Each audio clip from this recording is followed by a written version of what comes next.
Catch me when I fall just to remind me of another time. The pain and letting go, there's more something I feel it every day as it off my line. I'm not the only one that feels this broken. It's dead inside. I guess we need a reason to breathe.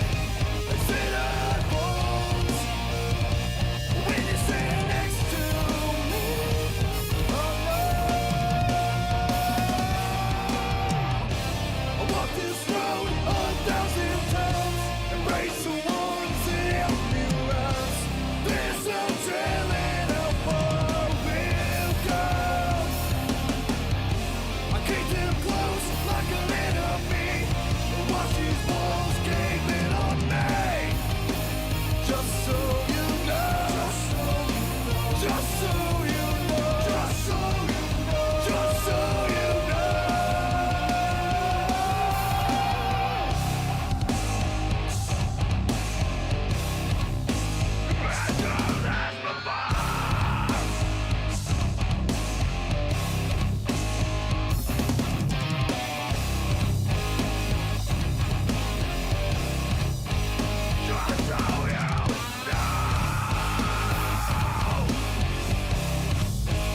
Been through this before.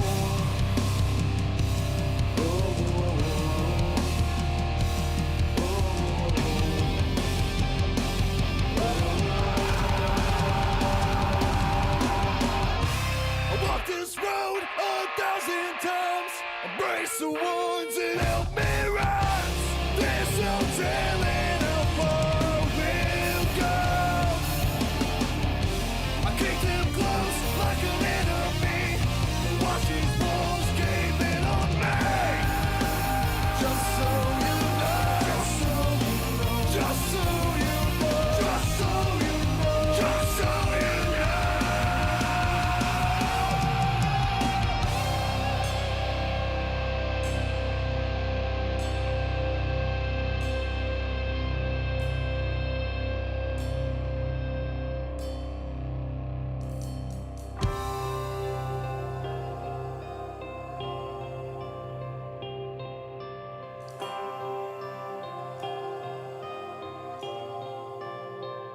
I carved your name into this bullet.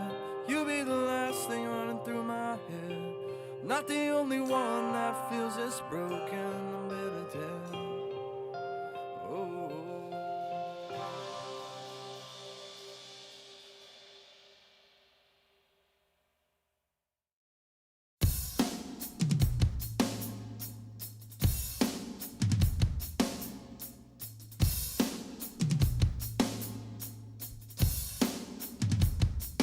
How do we belong in a world of silence? How do we belong in a life of lies? I'm sick of letting go of all the reasons that never die. I know we can't belong in this life of fighting. I can't be wrong when there's never right. But my only love for you is dying every night. I guess we need a reason to breathe and sit our bones. I walk this road 1,000 times, embrace the ones that help me rise. There's no telling how far we'll go. I keep them close like an enemy, and watch these walls gaping on me. Just so you know, just so you know, been through this before.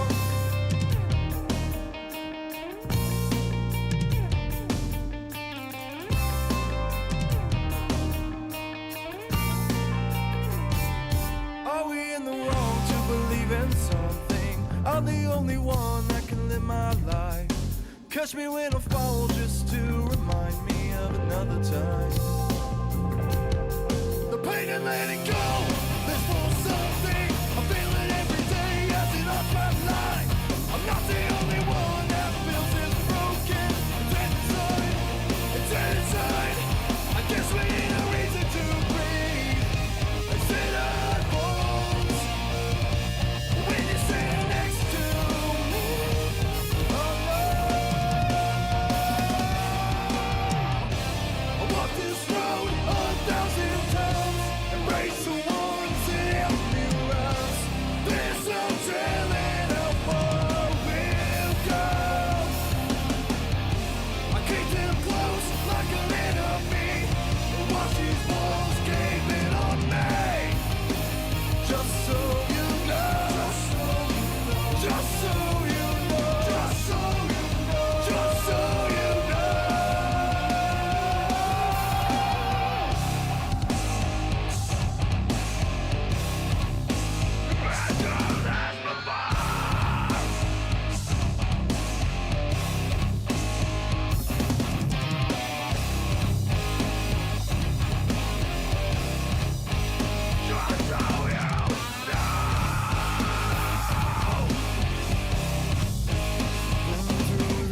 before.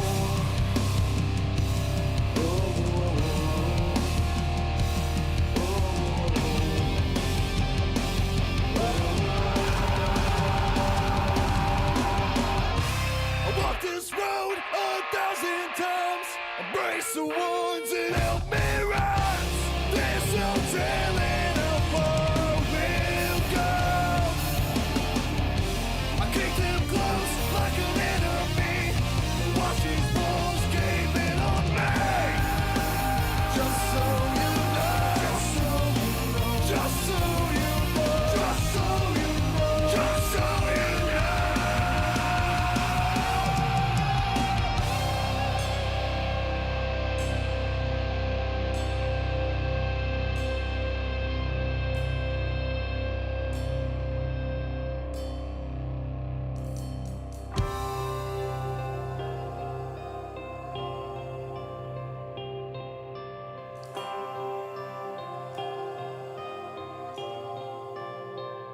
I carved your name into this bullet. You'll be the last thing running through my head. Not the only one that feels this broken. I'm better dead. Oh.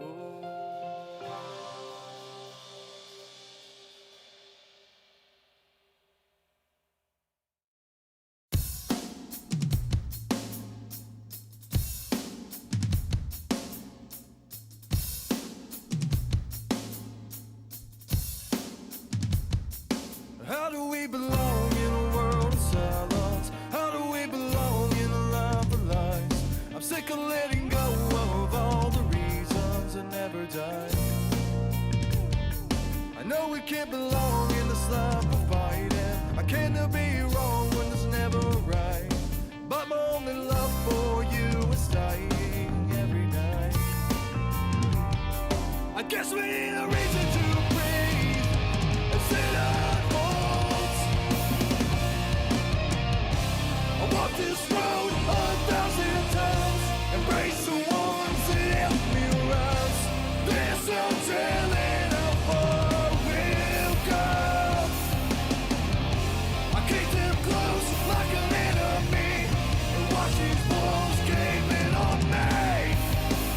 Just so you know. Just so you know. Been through this before.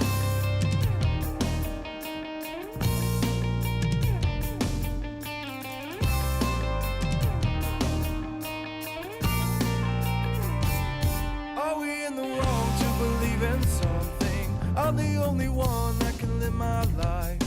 Catch me when I fall just to remind me of another time. The pain and letting go, there's more something. I feel it every day as it off my line. I'm not the only one that feels this broken. It's inside, it's inside. I guess we need a reason to breathe. Like sit on bones. When you stand next to me, oh no. I walked this road 1,000 times. Embrace the ones that help me rise. There's no telling how far we'll.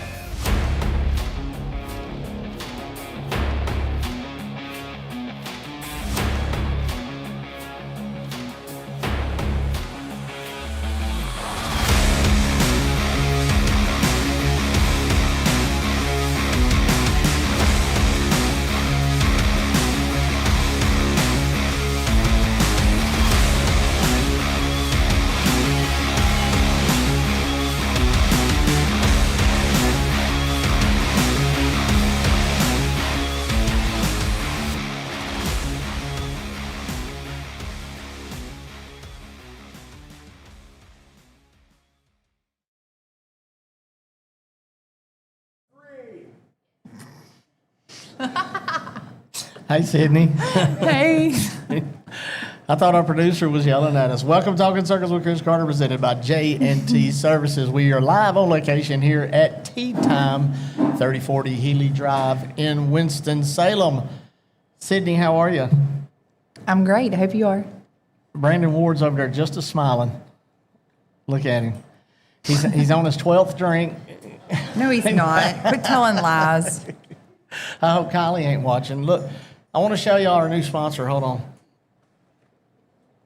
Since I'm on a new diet, I have ate 12 donuts. And that is not Manjaro approved.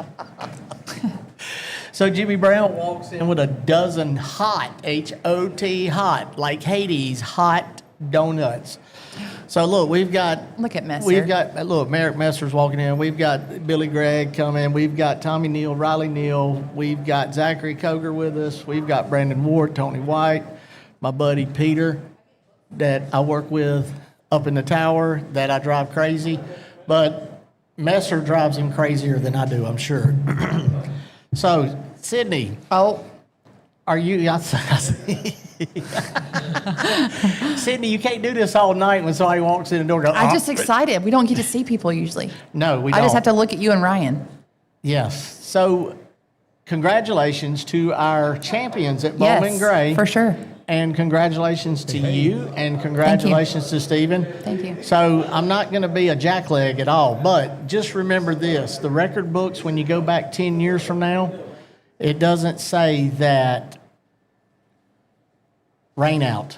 It doesn't have an asterisk that says one win. None of that matters. It says Bowman Gray Stadium champion, and there's The that. end. End of story. Since I'm on it, might as well say this, that I'm not sure why people have a problem not understanding if we have 4 races. That's 4. What's half of 4 is 2, okay? So if you have a 150-lap race, race 2, and you get past lap 75, guess what? We're over halfway. That's it. That's done no matter what. That is considered a full night of racing. There's no refunds. There's no yada yada. There's no this and that.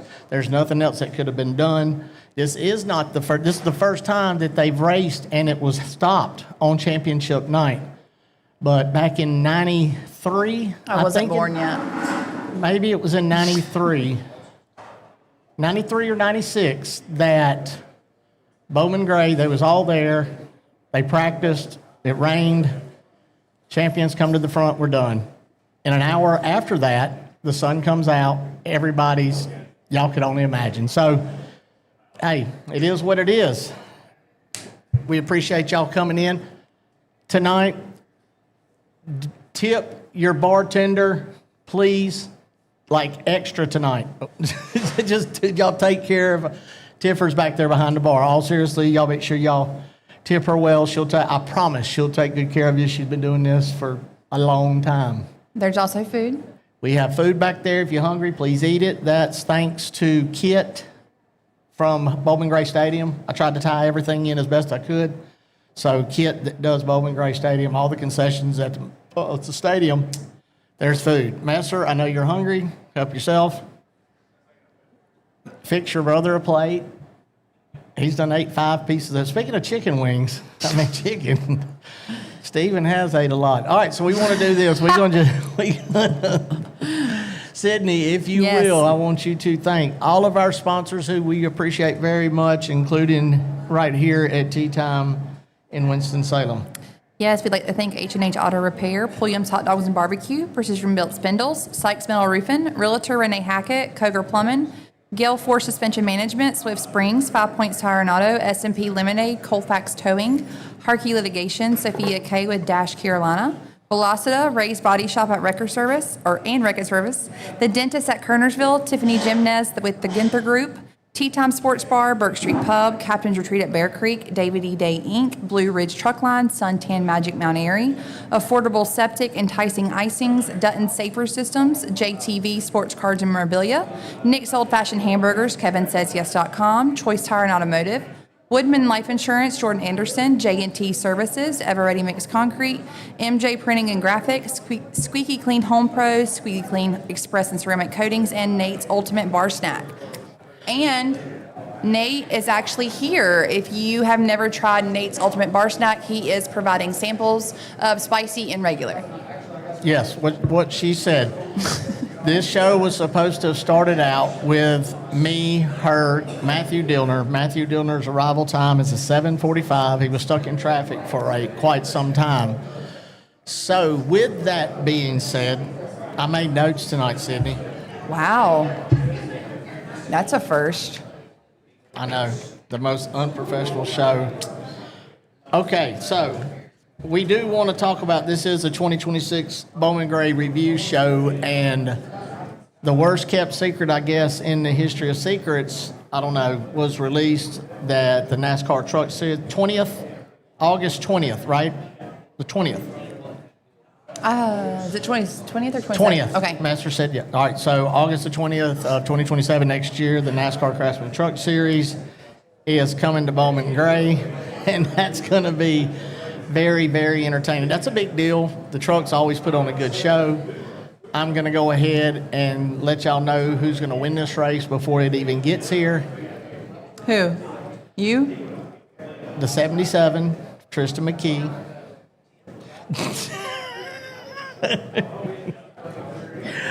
So anyway, hey, speaking of, let me say this real quick. He's had two truck finished starts. sixth, correct? First race 8th, last race 6th, so he's got 2 top 10s. So I'm really proud of my 16-year-old wheelman, Tristan McKee. Everybody knows I grabbed that boy's coattail now 6 years ago. So it's, what's he? Okay, thank you. Oh, That was me, not him. that scared me. Your phone again. It's on vibrate. All right, so what we're going to do now is we're going to take a quick commercial break, and we've got Brandon Ward over there, so we're just going to go ahead and we're going to get Brandon Ward. Brandon Ward was declared the winner, and we're going to talk about dirt tracking on an asphalt track. That should be very interesting to hear about, but we're going to take a commercial break, and we're going to be right back with your 2025 Bowman Gray Stadium Modified Track Champion, Brandon Ward. Y'all don't go nowhere. If you need your hot dog experience to go to a whole new level, then you need to check out Pulliam's Hot Dogs and Barbecue, because when it comes to hot dogs, it doesn't get more iconic than Pulliam's. Pulliam's Hot Dogs and Barbecue has been in business since 1910, which makes them part of the fabric of the Triad area, and their recipe hasn't changed in 114 years. Same barbecue, same slaw, same hot dogs. Pulliam's is located at 4400 Old Walkertown Road in Winston-Salem, and their hours are Tuesday through Saturday from 10 a.m. to 5:30 p.m. Come chill at the grill and enjoy yourself with family and friends at Pulliam's Hot Dogs and Barbecue.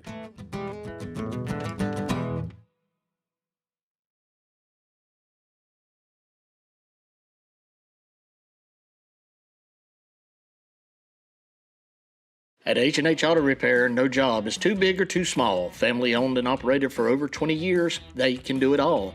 From oil changes to engine swaps to North Carolina inspections, H&H Auto Repair is your one-stop auto shop. Located at 3088 Kernersville Road in Winston-Salem, North Carolina, right next to Tickle Pink Convenience Store. Stop by and see Daniel and Philip Harrison and tell them OCC sent you. That's H&H Auto Repair, 3088 Kernersville Road in Winston-Salem.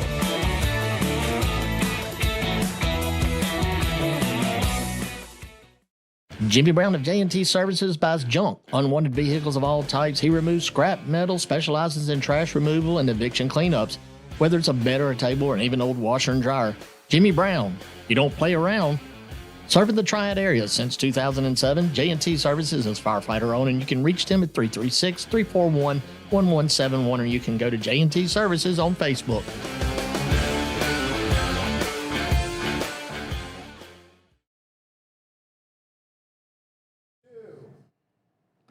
Welcome back to Talking Circles with Chris Carter. We are presented by J&T Services. We are live at Tea Time Healy Drive here in Winston-Salem, North Carolina. And we have been joined by, I can't say the defending track champion no more, Brandon Ward. I now got to go back a year. Couple days late for that, right? Yeah, but you know what? You come back to the stadium, you didn't race a full year, you came back, you was fast in practice, and you was fast in qualifying, and you was the leader. Now, I interviewed Bert after the fact, and he had, according to him, he had a plan for you. Okay? Outside, you inside, you doing this. I mean, the track, it was pretty slick, wasn't it? Yeah. Tell us, I want you to describe it. It's probably one of the first times that, honestly, being the leader, you might have considered taking the outside on the cone, because off of 4 it was pretty slick. I guess all the sand there where they had put in the infield to try to control the water where it's rained so much was just when we get the left fronts in it, it would just pull it out. So Yeah, several times throughout the race, it was pretty slick off turn 4. The restarts you had to get pointed pretty good to be straight when you drove through it to get any drive. So or try to get as much above it as you could. So yeah, it was pretty tricky off of 4 all night long for sure. When the race went green, and because y'all had the Sportsman before y'all, and that was an action-packed yellow field race. When y'all started the race, how was the track conditions? Did it get worse and worse? Was it fair when y'all took the green and progressively got worse as y'all went in? Yeah, I honestly felt like the racetrack was pretty good, especially starting out. And really all night long it wasn't bad except for off of 4. That was the only spot that we kind of, I guess, just where we're trying to get as low and as straight as we can off that corner, we would get into it. But, yeah, it really wasn't that bad other than off of 4. You was declared the winner. How do you feel? You feel like you was good enough to keep him held off? Yeah, honestly, I mean, I felt like that's the best car that I've had at Bowman Gray Stadium in a long time. We, like you said, we were good in practice, but we made several little changes before the race, just trying to, we really had nothing to lose. We came to try to win the race. It wasn't a points battle for us this year, so Will and all the guys, they took a swing at it, and it was really good. My car would run on the outside. It had good drive all night, so I was really happy with it. I was hoping we could keep going, honestly. I hate that it got shortened. I mean, it's the same for everybody, but I wish we could have finished it out. I felt like we were in really good shape, but unfortunately, the rain had a different plan for us. And Bert, once again, talking to him, and he says bittersweet, and I get it. And it's like what I just said about Steven Sanders not even getting the race. It is what it is. You know, that's just the way the ball bounces. And like I said earlier, I'm not sure what part of we're halfway doesn't anybody get. But there's no asterisk. How many wins is that? 20? How many you got? I don't know. I guess that's for Justin Mincy to keep He up with, would right? know. Yeah. I think it's. I really don't. I had it wrote down because I was going to interview the winner, Mm-hmm. and I'd just like the top 3 because I've seen crazy stuff happen. I look in the book to make sure that when I say Brandon Ward win number 19 or 112, whatever it is, Yeah. it's up there. It is, but there's no asterisk beside none of that. Once again, that's a. I'm sure it was a big morale booster. Now y'all don't run that car for the Smart Tour. No, we've got a different car that we run for the Smart Tour. We've been working today, and I'm probably going to go back there tonight for a little bit. We're getting ready for Carteret next weekend, so real excited about that and finishing off the Smart Tour season. We've had a really good cars there. Had a good run at it this year. We've had a couple races that we fell out of that's got us a little bit behind, so we got to play catch up some. But we've had good speed, good cars, so we're looking forward to next weekend. Somebody asked me to ask you this, and when I texted them back, I said, you don't have to ask me to ask him this, but plans for next year? So honestly, haven't quite got that far yet. We've had a lot going on. A lot of people don't know just because we haven't been at Bowman Gray every weekend this year. We've been really busy. We've raced a lot. We've ran all the Smart Tour races. We've had the late model program that we've been working on, trying to get that built with the Cars Tour and some stuff at South Boston. So a lot of stuff going on at KP Speed Motorsports that we've been building on. But, next year we don't really have that completely planned out yet. Our goal was to try to finish off this season. We do have some things in the works, but definitely will be a full season for us next year, just not exactly sure where and what we're doing yet. Kylie's at dance. Yeah. we want to say that Kylie had the invitation. This is what I love about that child of yours is that, and she's been doing this dance stuff. I mean, it's like her mama. She, Well, it's like racing. Those kids at the dance studio, they take that very seriously, which is why she didn't come with me tonight. She just has started back, and That's because it's a sport. yeah, it is. We gave her the option, and she felt like she needed to be there tonight. And that's for her and the other kids too. So yeah, she's there tonight, or else she'd be here with me.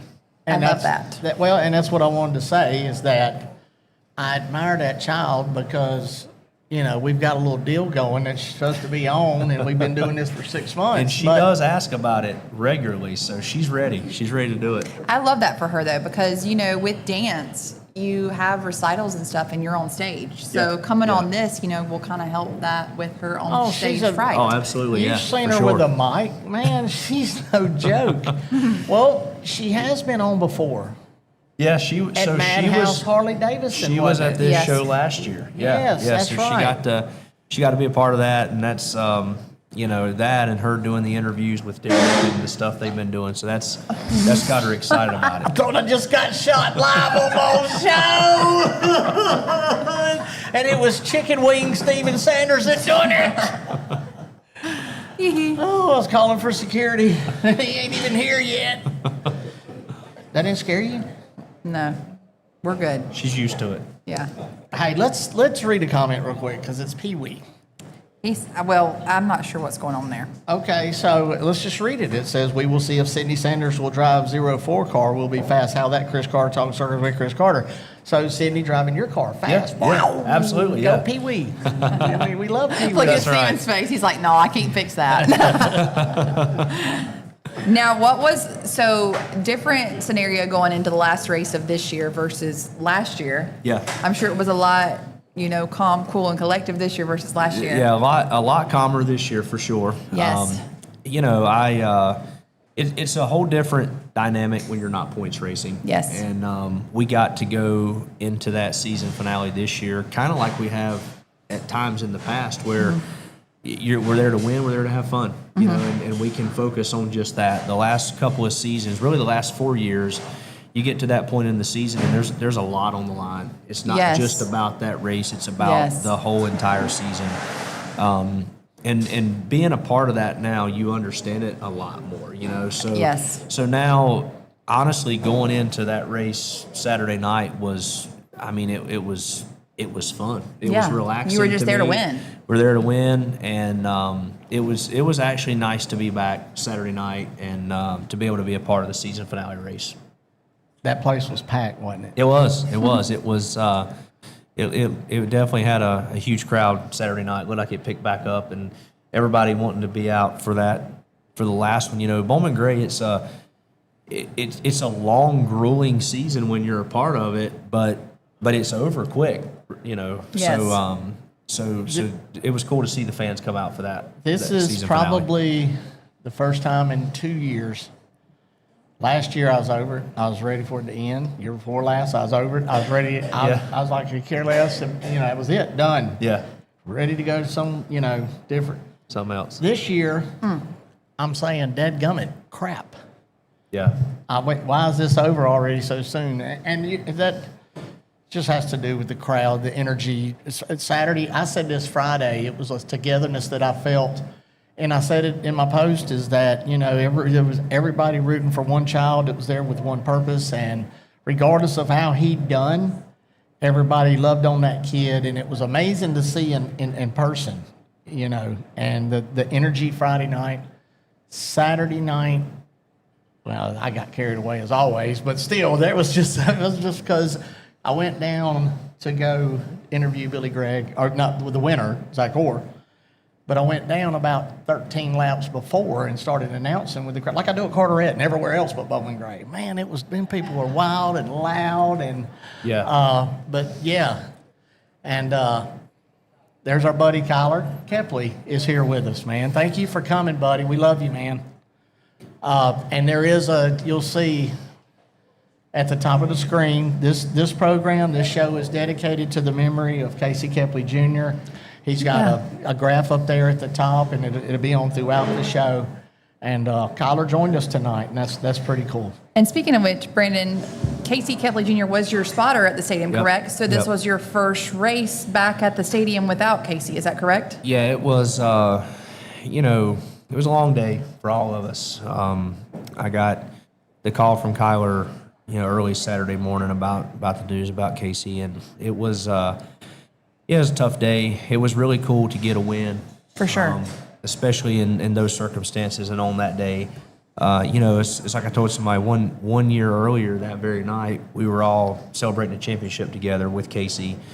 And then, a year later, it's just so crazy how much different things can be. So it was cool to get a win, to be able to dedicate that race to Casey and his family and friends. And, it was very special to us as a race team. Yes, that's awesome. And Casey would have wanted nothing more but for you to be in victory lane. So, Absolutely. and you did it for him. So that's Yeah. great. And I want to say this publicly because Saturday morning when I got the news, early Saturday morning, and and there's a lot of people coming to me talking about doing the moment of silence and all that, and I told 2 or 3 of them, I said, man, that's going to be almost impossible. Those were my words, but I don't have a dog in this hunt. Let's make this clear. But I want to give kudos to Austin Shuford and the staff and Clay Campbell, because they bumped everything up and they said, we will make this happen. So that did somebody fall? My head got jerked, but okay. Can I publicly say I need a Valium or something? Riley, did you bring a Valium? Just kidding. But yes, so I do want to say to Clay Campbell and Messer had to come up, that guy right there. He's getting the word. There's people blowing up his phone too, and Messer did the graph, did what he does, and it was just so Austin Shuford and them making that happen is just, you can talk about them all you want, but that was a class act move by Bowman Gray Stadium. Yep. You have had Zach Brewer and now Casey, man. It's a man, but both would Yes. say keep digging.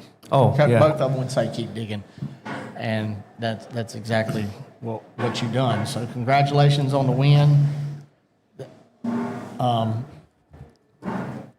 I'm hungry. All right. Anyway, so Smart Tour, Carteret Yep. County. Yep. I tend to have a good time at Carteret County. I'm excited about being there with the Smart Tour there, and it's a Bowman Gray race. Tommy Neal will be here. Riley he's here. He had to stop and get, what'd you eat? I forgot. Oh, he ate with his pawpaw. Did you bring your bumper? I don't know what I'm gonna do with these people. Hey, Zachary, did you bring a helmet? Where's Zachary Koger? Did he? Tiffany, we'll get something up. But yeah, there's Tommy right there. He brought in leftovers too. Is this not great? Did you bring me something? Yeah. Wow. Just what he needs. Thank you, Tommy. I love you.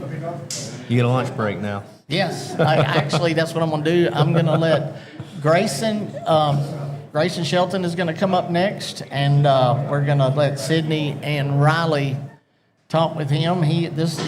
You know about Grayson, don't yeah. you? Yeah, absolutely. It's cool to see him here tonight and for you to have him on the show. Yeah, it's all about the kids, you know me. And Yeah. I on the post, I said super fan.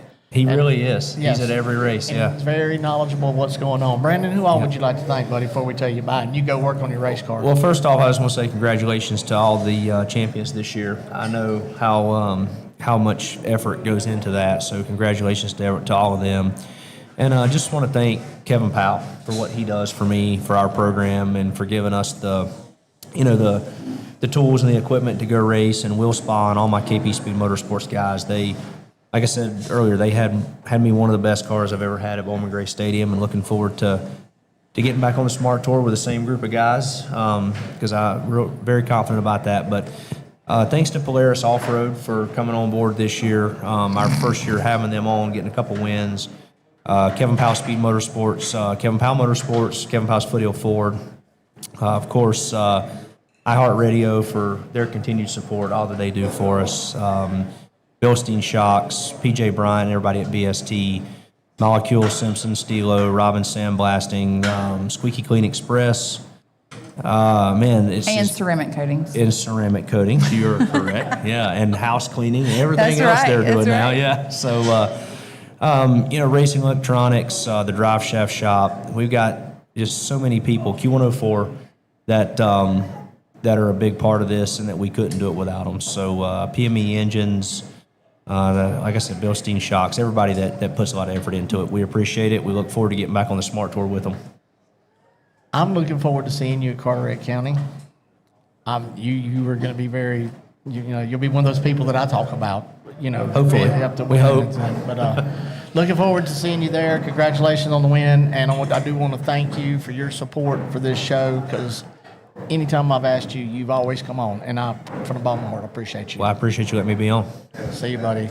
All right, that's going to do it. We're going to take a commercial break, and we'll be right back. We're going to let Riley Neal come on in Sydney, and they're going to talk to I called him a super fan. Yeah. Grayson. Yeah. So we'll take a commercial break. We'll be right back. Thank you, Brandon. Thank you.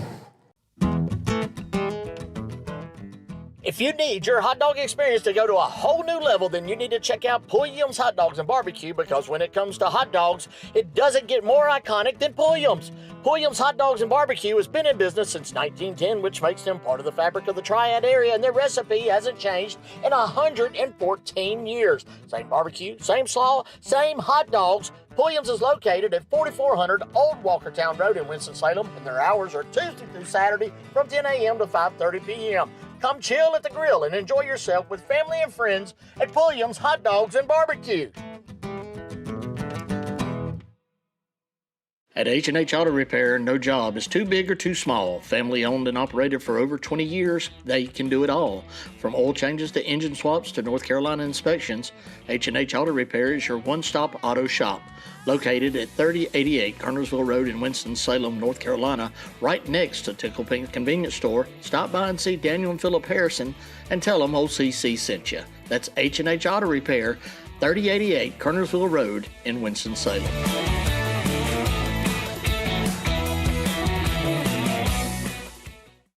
Since 2006, 5 Points Tire and Auto works hard to earn your trust and loyalty. They know how important it is to find a Winston-Salem car service you can rely on, so your satisfaction is their top priority each and every day. Their professional automotive service offers you years of combined expertise from their well-trained technicians. They treat their auto repair professionals well because they value their skill and can-do attitude. They know their team sets them apart, saving you, the customer, time and money, not to mention worry. When it comes to auto repair in Winston-Salem, 5 Points Tire and Auto is totally confident they are the best option in town. They're located at 3075 Kernersville Road in Winston-Salem, North Carolina, and their hours are Monday through Friday from 7 a.m. to 7 p.m.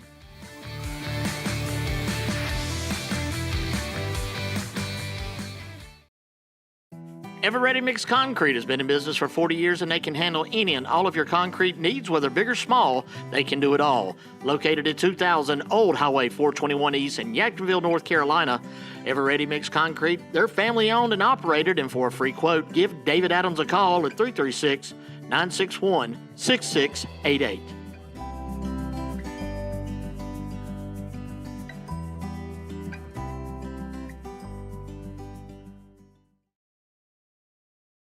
Choice Tire and Automotive is a full-service auto repair shop and your number one source for tires and wheels in Kernersville, North Carolina.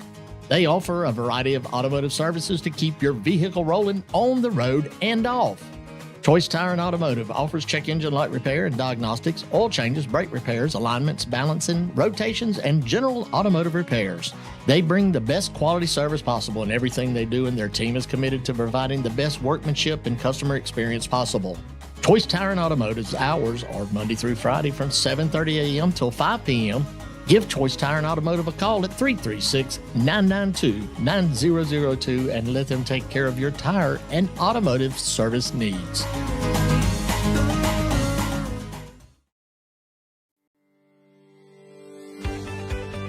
People can trust me to detail their vehicles because I've been doing it for years. I've worked on stuff from $1,000 all the way up to $100,000, but at the end of the day, you still gotta live up to the same standard. I put love and care into every vehicle. I just want to make sure my customer's happy because I like getting everything. I mean, every crack, every cranny, anything I can get. I really just want it to be squeaky clean. I know how I want my ride to look like at the end of the day, and I should do the same thing to yours.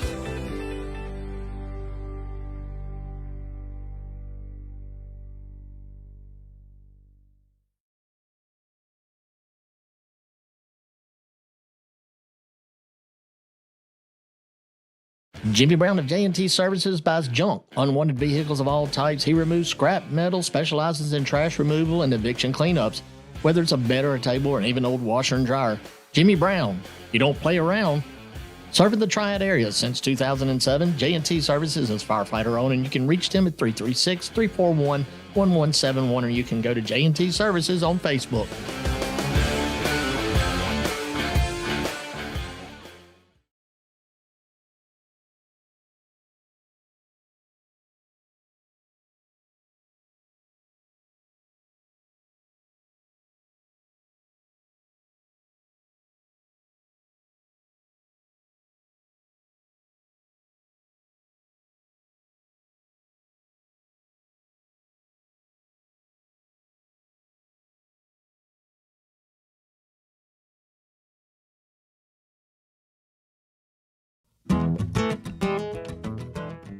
If you need your hot dog experience to go to a whole new level, then you need to check out Pulliam's Hot Dogs and Barbecue, because when it comes to hot dogs, it doesn't get more iconic than Pulliam's.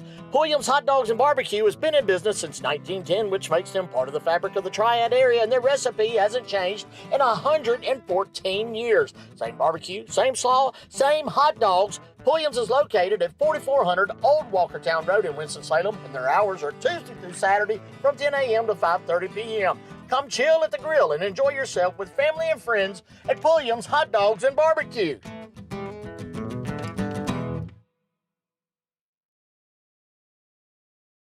At H&H Auto Repair, no job is too big or too small. Family owned and operated for over 20 years, they can do it all.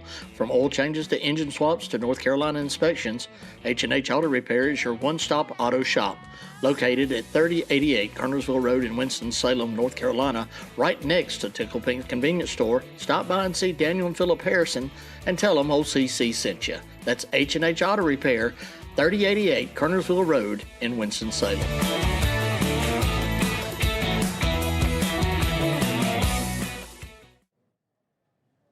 Welcome back to Talking Circles with Chris Carter. I am Sydney Sanders. We have Riley Neal and Grayson Shelton. Hello. How are you? Good.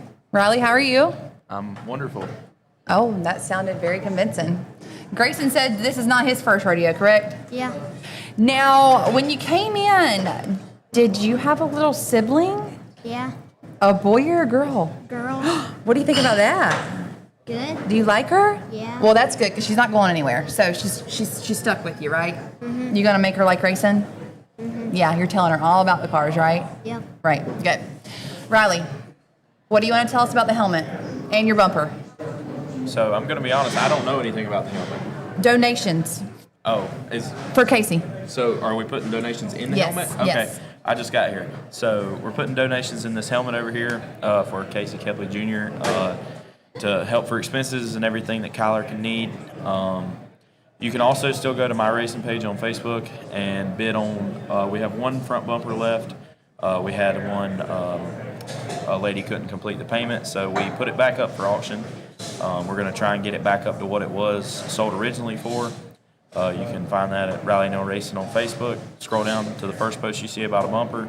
Comment on the original post to bid. I think the highest bidder right now is at like $250 or something like that. Let's try and get that thing up to $500 where it was. I know we can do it. Just got to get everybody involved, and we can get it there. When does the bidding end? Oh, I don't remember. Pause. He's not sure about that. I don't remember. Okay, well, while you're looking at that, Grayson, are you sad to see Bowman Gray come to an end? Yes. Yes. Now, do you travel to any other racetracks to watch races?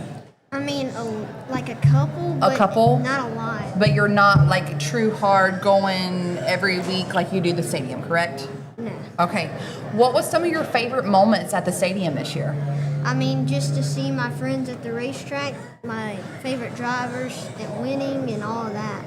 Now, speaking of favorite drivers, who are some of your favorite drivers in each class? So Brad Lewis, Emily Lewis, and then Burt Myers, and then Jason Myers, Slate Myers, and then AJ, Levi Holt, Steven Sanders. Oh, wow, Steven, you got a fan. Yeah. What am I missing? Sportsman. Sportsman, Justin Taylor. Justin Taylor. All right. Well, so you were pretty happy with all of the things that happened this year at the stadium, correct? Yeah. Yep. What are you looking forward to most about next year? I mean, just to see the trucks racing is crazy. Are you excited about that? Now, who's Yeah. your favorite truck driver? I really don't know. I You don't, haven't decided on one yet? Yeah. Yeah. Now, do you and your dad still do your YouTube? Yeah. Yes. So, do y'all do just a live kind of interview, or do you just go around? We go around like racetracks and like Bowman Gray. My dad will film and then he'll post it the next day. That's crazy. That's wild. Yeah, That's and exciting. then we'll also do like car openings, like the little NASCARs and stuff like that. Wow. Yeah. I love that for you. Are you still collecting your winner's cards? Yeah. Did they do that this year? I haven't. No, they didn't do it. No. in- Oh, they didn't? No. Oh. Come on, Messer. Riley, maybe you should sponsor that. Well, I'm not winning enough to get any. So, Oh, okay. Yeah. But you did collect the winners cards for every week the last Yep. few years, correct? Yep. Did you put it like in a binder to save them? Well, we would get them signed and then we would put them in a binder. That's cool. Yeah. Because I never got one from AJ or anybody. So for you to get them, that's awesome. Yeah. Yeah? I got I still have everyone. like 25 left. Wow. They're just sitting in my toolbox. Well, there you go. On a rainy day, maybe your sister can start collecting them, right? Yeah. Saving them for your sister. Yep. Yep, that's what we're doing. But anyways, back to the bumper for Casey Kepley Jr. The starting bid was $50. The highest bidder as of right now is Michael Womble at $250. The auction ends Wednesday, August the 26th at 12 p.m. Yes. So, Your mom commented and said that. yeah, tomorrow. So get your bids in. Comment on the original post on Riley Neal Racing. Yep, Riley Neal Racing. Okay. The one that's verified. I don't know if there's any fake ones out there. So, the one that's verified, you comment on it and get your bid in. And then any donations for Casey Kepley Jr.'s family will go in the helmet here on the pool table. And big shout out to Friday, Jason Southern. He donated $250. He sent that to me earlier today so that we can add that to the fund for Kyler. Just wanted to give him a shout out on here for his support. Great. Grayson, how old are you? 9, 9 years old. What grade are you in? 4th. 4th grade. You started school this week? No. No, not yet? At the end of this week. At the end of this week. Okay, so you had a full week to recover from the last race of Bowman Gray Yeah. to take in Burke Meyer's 12th championship, correct? Yeah. So now that you're recovered, you're ready to go back to school? Kind of. Kind of. Riley, do you remember when you were in 4th grade? I couldn't wait for it to end. Actually, I think those days I enjoyed, but once I hit the end of middle school, I just dreaded going every day. Yeah? I was ready for it to be over. Yes. Now, Grayson, do you hope to one day to race, or are you just wanting to continue the trend of being a super fan? Race. Race? Yeah. Okay. Well, what are you waiting on? I don't know. You don't know your daddy to get you a kart or a go-kart or bandolero or something? Mama's too scared. Yeah. Well, tell Mama she got to get over it. I was too scared too, but guess what? In the end, Steven told me to get over it. Yeah. You could Yeah. be at Millbridge tonight. Millbridge is racing. That's right. We could be at Millbridge. Racing down there with all the kids and cadet and everything down there. Yeah. Yeah. That's exciting. Riley, you had a great year this year? No? It was okay. I mean, I'm not exactly thrilled with it because we still didn't win a race, but we had really good speed all year long. We finished in the top 3 multiple times this year, the top 5. We qualified great every single week. I think we only qualified outside the top 5 like twice. But we were right in that boat where we wasn't quite fast enough to win the first race, but we were too fast to win the second race. We couldn't ever get the draw. It's a hard game in modifieds. It's very hard. We've learned that over the last 3 years, and we finally got it figured out a little bit anyways. I'm excited to go to ACE. We had a lot of success there last year. We qualified on the pole. We was fastest in practice. I'm very, very excited to get back down there and support the Turners and everything that they got going on. So is that this weekend? No, that's September the 18th. September the 18th. We'll have sportsman cars there and modifieds. So Okay. I'm pretty sure Caraway is doing a sportsman street stock race this weekend. Yes, they are on Saturday. Yep. So I think we're going to be there with Pawpaw this weekend. I think they go to Carteret the weekend after that. Mm-hmm. I know there's like a 4-race series at Caraway. I'm not sure on all the dates of that, but I know I think they have a race at Hickory and Tri-County as well. So Mm-hmm. it'll be a busy off season for the stadium guys. I'm gonna tear down my car eventually, but we're gonna try and hit up a few races before we do that. So Now, do you plan on running a full season again at the stadium next year?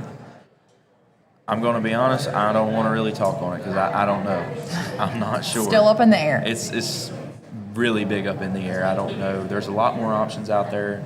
There's a lot more places to race. I think I want to expand my selection because I know that I can. I've done it before. I love racing at different places: Caraway, Orange County, Tri-County, Hickory.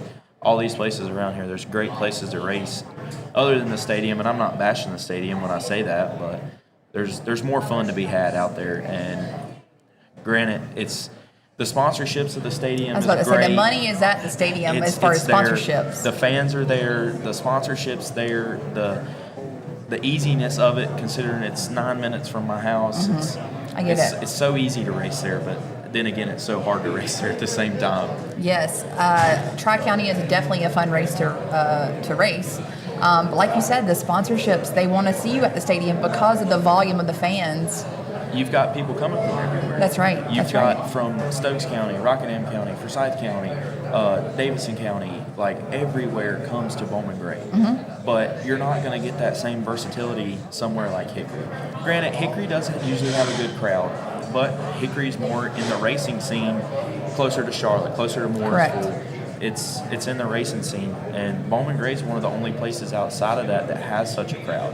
Yes, And that's the hardest thing to get away from. for sure. Grayson, what do you got to say? I don't know. You don't know? Missy Baker says all moms are scared watching their kids. It eases up some. So there's some reassurance for your mom, right? Yeah. Anything that you got to ask Riley about racing modified, or any tips you got for him for being a super fan? You don't know? No. You're just ready for us to go back racing, right? Yeah. Yes. Yeah. Now, with the races being rained out on Saturday, Brad Lewis, since you're a super fan, he already pretty much had the street stock sewed up. So you had no worries going to the street stock race. Is that correct? Yeah. Yeah, you were just hoping Emily was going to get a win? Yeah. Yeah. All right. Well, let's see here. Where can people find your YouTube video? What is your YouTube tag? It's called Danny and Gray's Cards and Toys. Cars and Toys? Cards and Toys. Cards and Toys. Great. Perfect.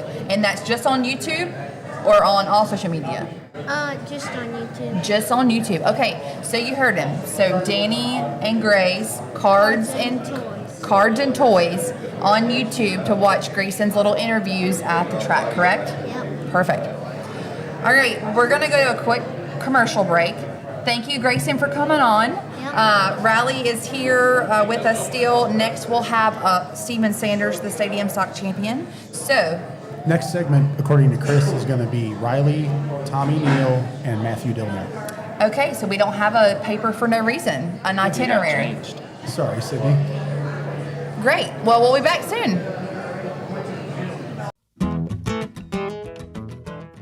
If you need your hot dog experience to go to a whole new level, then you need to check out Pulliam's Hot Dogs and Barbecue, because when it comes to hot dogs, it doesn't get more iconic than Pulliam's.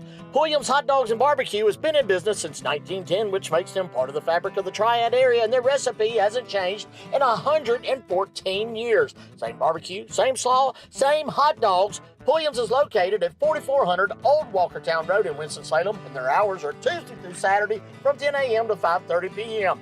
Come chill at the grill and enjoy yourself with family and friends at Pulliam's Hot Dogs and Barbecue.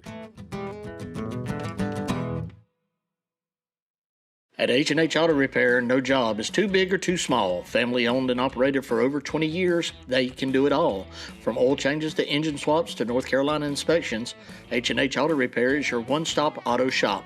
Located at 3088 Kernersville Road in Winston-Salem, North Carolina, right next to Tickle Pink Convenience Store, stop by and see Daniel and Philip Harrison and tell them old CC sent you. That's H&H Auto Repair, 3088 Kernersville Road in Winston-Salem.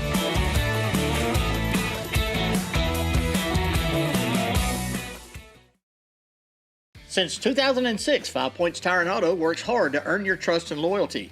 They know how important it is to find a Winston-Salem car service you can rely on, so your satisfaction is their top priority each and every day. Their professional automotive service offers you years of combined expertise from their well-trained technicians. They treat their auto repair professionals well because they value their skill and can-do attitude. They know their team sets them apart, saving you, the customer, time and money, not to mention worry. When it comes to auto repair in Winston-Salem, 5 Points Tire and Auto is totally confident they are the best option in town. They're located at 3075 Kernersville Road in Winston-Salem, North Carolina, and their hours are Monday through Friday from 7 a.m. to 7 p.m.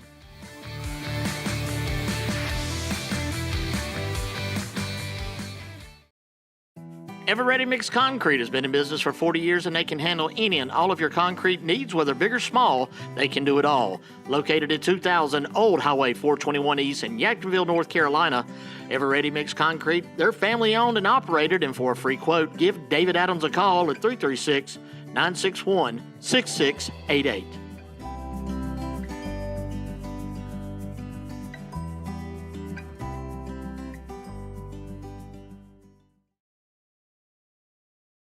Choice Tire and Automotive is a full-service auto repair shop and your number one source for tires and wheels in Kernersville, North Carolina. They offer a variety of automotive services to keep your vehicle rolling on the road and off. Choice Tire and Automotive offers check engine light repair and diagnostics, oil changes, brake repairs, alignments, balancing, rotations, and general automotive repairs. They bring the best quality service possible in everything they do, and their team is committed to providing the best workmanship and customer experience possible. Choice Tire and Automotive's hours are Monday through Friday from 7:30 a.m. till 5 p.m. Give Choice Tire and Automotive a call at 336-992-9002 and let them take care of your tire and automotive service needs. Everready Mix Concrete has been in business for 40 years and they can handle any and all of your concrete needs, whether big or small. They can do it all. Located at 2000 Old Highway 421 East in Yadkinville, North Carolina, Everready Mix Concrete, they're family owned and operated, and for a free quote, give David Adams a call at 336-961-6688.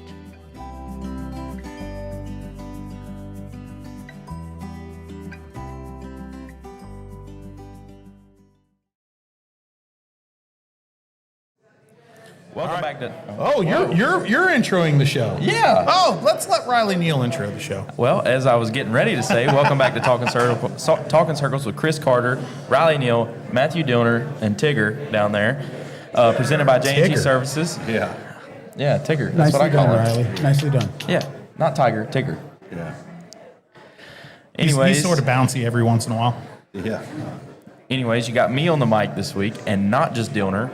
This can get very interesting. He's in a Neil sandwich here, so this could get really funny. It is a really lot of quick. meat in a Neil sandwich. Yeah. So like this is the biggest 3Y that this show has ever had. Yeah, you know probably that, so. right? More than likely. Appreciate that. So it's we got the real deal, you got the Tiger right here, and then you got the Flying Kabasa. That was my only racing nickname. Y'all's nicknames What are a does lot kielbasa better. mean? You don't know what kielbasa is? Kamasa or kabasa? Kielbasa, like kielbasa, like sausage, Polish smoked sausage. Nope, I have no Lord idea. have mercy. I'll bring something for you. All right, but anyway, hey, these guys right here, of course, Riley Neal, if you don't know him, what's wrong with you? The 07 and then the garage doors of the Triad car, and of course, Tommy Neal, the Harkey litigation number 21. And you didn't need much help in litigation this year, did you? You stayed out of trouble for a good proportion of the year. Yeah, pretty good. I didn't need Scott's help for any kind of litigation work done. But try to keep my calm, keep cool most time. It let loose a little bit here and there, but that's about it. I want to ask you one question here. We'll get you a little closer to the mic, too, to help Ryan out. But I want to ask you if I had one question to ask the Tiger this year, your season was filled with so many ups and so many downs, but to me, what stuck out, of course, the highlights on Flow, you see the deal with you and Orr, but what stuck out to me was that last duel between you and Zach. I know you didn't get the win that night, but you guys showed Bowman Gray Stadium that two rivals can race and trade a little bit of sheet metal, not dirty. And that was something that sticks out. The term sportsman, to me, means something. And that was one of the best examples of the season. How do you feel now looking back at that?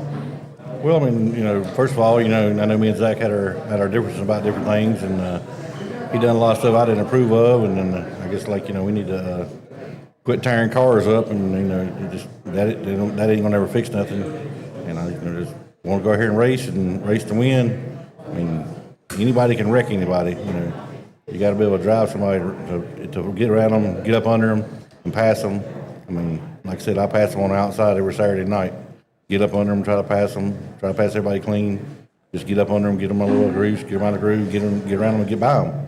But I mean, I didn't like it, not one doggone bit. But I mean, he got me in the right good spot and got me out far enough, and that's all it took. And he played his card right, and he won the race. I mean, that's just that's the way it is. I mean, I can't be mad at him about that. I mean, because he didn't do me dirty. He raced me clean.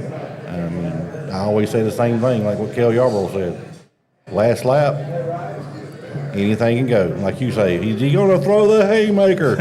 And you don't ever know what happened on the last lap. Anything goes on the last lap. If you spin them to win them, or you get hit, get knocked out of the groove. I mean, that's unless you away 3 or 4 car lengths. If the man can get to your back bumper, he's going to get to you. I mean, that's just the way it is. He's going to give you that last shot to try to get that win. So I mean, I can't blame him. The roles would have been reversed. I've done the same thing to him. I mean, it's just if we'd have got to go green Saturday night was the last race, I was going to give him a haymaker. Last race, that last whatever them last 2 or 3 laps were. If I could have got to his back bumper, I was going to make him earn it. He wasn't just going to slide by with it. But I mean, that would be a whole lot more racing. Would be a lot better if everybody would look at it from them terms. Instead of wrecking 2 or 3 times a night and going, taking all the time limit up. I mean, I've been racing there for 40 years, and I don't think I ever won more of the time that we didn't finish a race under a 40-minute time limit. Well, let me ask you that. You're a veteran of Bowman Gray Stadium. The street stocks had their struggles this year. What do you think could clean that up? Is it a self-policing thing where the drivers need to talk amongst themselves and meet amongst themselves about figuring out that sort of deal? Because they had 8 races out of 12, I think it was, that were time limit shortened. Yeah, I don't know what happens there. They need to, somebody with more authority than the officials that we have there now. I think we need to, in my opinion, our opinions are, I think we need to clean all the officials up, get all new officials in. Officials that are no bias. No bias. Nobody knows nobody. Nobody plays cards with them on Friday night. I mean, nothing to do with anything with anybody, and start all over in that way. You can say, hey, look, Matt. Now look, you go over tonight. You can't be go here hitting and tearing stuff up and knocking stuff around and pitching people out of the way. You got to be more professional than what you're trying to do right here. Then you got some of the guys that come down from all different parts of the state, and they're going to start on the outside pole. They ain't raced for one race all year long. And all that is cause a wreck. Yep. I mean, and you got people that, I ain't never started a race before in my life. And, hey, I've been here. I made a couple laps around here 4 or 5 times. I'm going to start up front. I'm going to win. But all because they know, why they do that? Because now they got the mentality, hey, if I can hold them off over halfway, I'll win the race. I can win 10 laps, I win the race. That ain't cool. I mean, that's in my opinion, it ain't. But I mean, And I'll add to that, my opinion on all of that, with the time limit. The reason that street stock and sportsman reaches the time limit is because of the draw. Is because you've got good cars in the back, and you've got, no offense, I'm not calling anybody out when I say this, but you've got cars that are off the pace starting up front. When you have cars that start off the pace up front, it is nothing but a disaster. Well, that's why I like what Koger did in his first whole year. He started in the rear. He'd go to the rear. And see, that's the difference, though. A lot of people don't have that respect anymore. That's it, the respect. People don't have the respect for the man that's the second in the points, that's chasing a title. They don't have the respect for the man that's 4/10 better than them. They don't have that respect to go to the rear and give them an opportunity at a good, clean race instead of having to wreck them to get by them because they're riding the brakes. It's almost stupid the way that it happens, the way that it looks. It gives the stadium a bad name. Well, hey, this night is also about celebration, not just talking about, what we can fix and all that. really? Forgive me for taking the ladle and stirring the pot. Oh, no, but I'd you're like to ask you, Riley, first. I mean, I know this was a season of up and downs for you. You're chasing that elusive win. It's coming, dude. I've told you a million times. It is around the corner. You keep on racing the way you do. Can you give me your high and low for the season? What was the biggest low point of your season? What was the night where you left with a great feeling in your shoulders? I think the lowest night was probably that 100-lapper when I was leading, and I could feel the motor start dying out and dying out and dying out, and it ended up going at the end of the race. I mean, I think we ended up leading 25 laps, and then Bert just absolutely blew my doors off down the backstretch, and I was like, something's not right here. I should have at least put up a fight, and we still finished like fourth that night, and as bad as that, I hate to say that, but that sucked to me, because I know how good we was. And it's just like the 150 this past weekend. I know we didn't have an option with the rain, but we was really good this past weekend. I think we had something to try at Brandon or Bert, and we never really got to because I was saving, obviously, and I saved until the rain came. I didn't know the rain was coming. So, but I mean, I wouldn't say that I actually had a night this year that I was just like, I'm pumped. You know what I mean? Because I want to win that bad. I don't care if I finish second. I'm still bummed. But it was a good year. I mean, we qualified in the top 3 multiple times this year. Qualified in the top 5 multiple times. Like I was saying when Grayson was on here, I think we qualified outside the top 5 like twice. So, and anybody in this room, Brandon will especially tell you, he'll tell you, qualifying a modified at Bowman Gray Stadium is one of the hardest feats to conquer 100%, in the world. one lap. 100%. You get 13 seconds every single week and $800. That's what you get every week to learn. It's not like you can just practice it and practice it and practice it. It's not like restarts. You get, like I said, you get 13 seconds a week. That's it. And look at Bert and Tim, for example. How long have they been racing there? 30 years, 35 years, somewhere in there? Well, you take that and multiply it by 17 weeks. That's how many times they've done that. 13 That's a seconds. way bigger notebook. Yeah, Way bigger notebook. versus my 3 times 17. That is a humongous difference. And I've out-qualified those guys this year. I mean, there was one night, I think Bert qualified 4th and I qualified 3rd. Like, I felt like I was on top of the world. Because Bert's at the top of the all-time win list. How many championships is Tim? 12. Well, they both have 12 now. So they both have 12 championships. They have dominated the last decade. Yeah. Bert didn't qualify out of the top 5 all this year. You talk about a qualifying effort. We always looked at Tim when we talk about qualifying, but because he had that perfect season the one year where he got all the poles. But you look at what Bert's team did this week. It's not just the driver. It's just the setup you got under you. Know what the sticker tire is going to do and how to react and how to have your car set up for that too. And they've got that notebook that's this big compared to y'all and your dad. Right. It's so a big so learning minimal. experience. Very Yeah. big. Very big. All right, we got to ask the Tiger. What do you think? His high and low? You think he's got a high and low? We Yeah, play this at the maybe. kitchen. We play this at the kitchen table sometime. Me and Hudson's like, what was the best thing that happened today at school? What was the worst thing? So, what about your season? Of course, winning the race is always your high. Yeah. Of course. And, the low is, getting took out.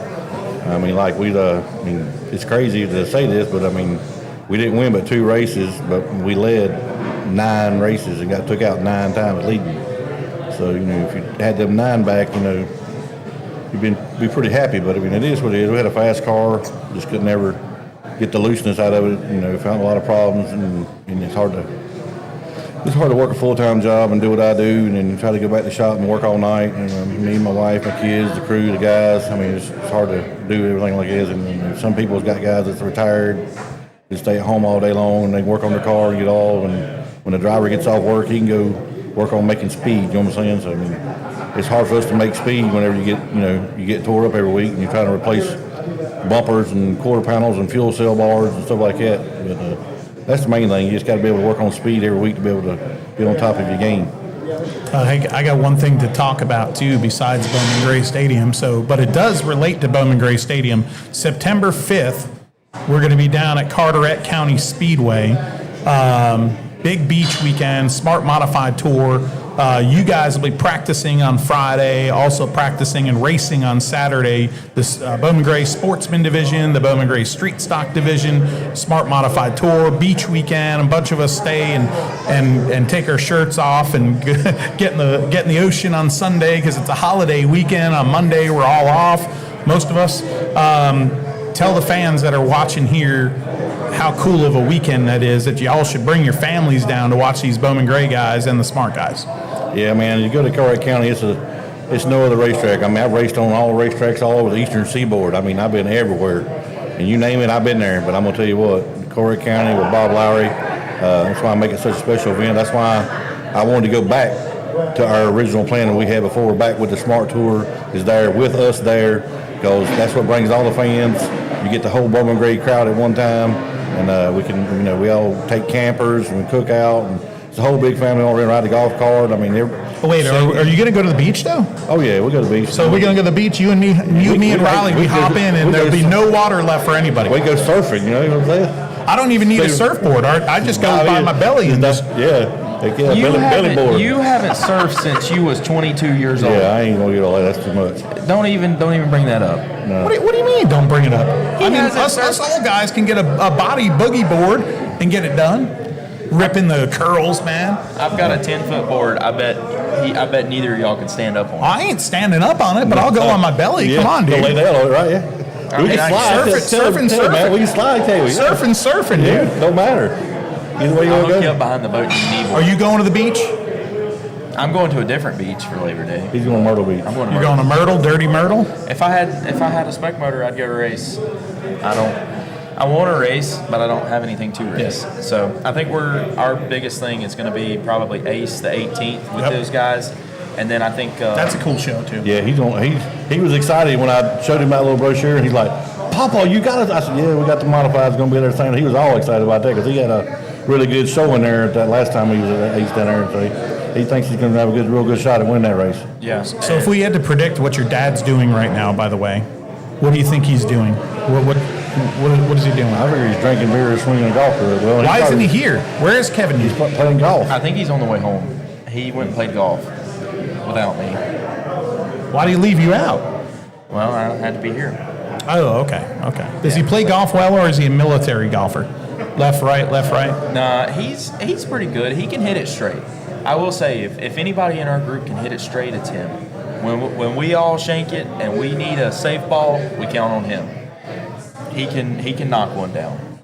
I wanted to also ask you. You're a big friend of Carson Lofton's. How excited were you this week? You know, we were all at Bowman Gray racing, right? He put it on. I tell you, He what, did. He And put it on.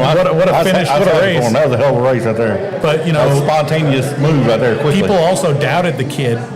You know, and he comes from our core. You know, he's crew chief in John that whole Holloman's deal right car. there just goes to show you that you can be in a $2 million car and not have confidence in the person that's setting your car up and your crew chief, and not get along and don't share information. He won't listen to what you're saying, and he won't listen, and you're not listening to what he's saying, and you won't be successful. Yeah, that chemistry. You need that chemistry. You got to have that chemistry together, and I think he's got it now.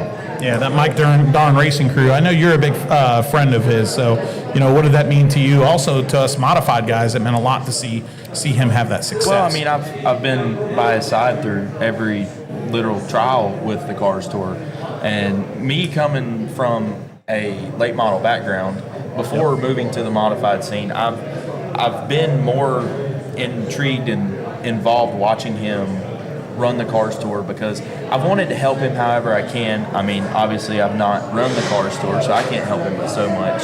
It's very cool to see. I mean, the guys come over the radio during the 150 and told me that he won, and it was pretty cool. Oh, so they told you during the race? They told me under caution that he just won it. I didn't know how he won it until I got home, and I watched the video. And it was He was upset about that restart big time. He was really upset about that. That was a they solid hoodooed him move. on that deal, I believe. Yeah, they didn't. It was They didn't do him right. What I did like though is that they put those two guys Back a row behind. back Yeah, instead of just doing the NASCAR thing. And as far as the top three series Right. are concerned, where they black flag you or they put you to the rear, I do like that aspect of Right. if you jump, it's like a dirt track thing where you get put one row back. Yeah. You know, That was That's, good there. that's very cool. But he drove his butt off. I want to say that. He really did. He did a good job. I was proud of him. I really was. I was excited.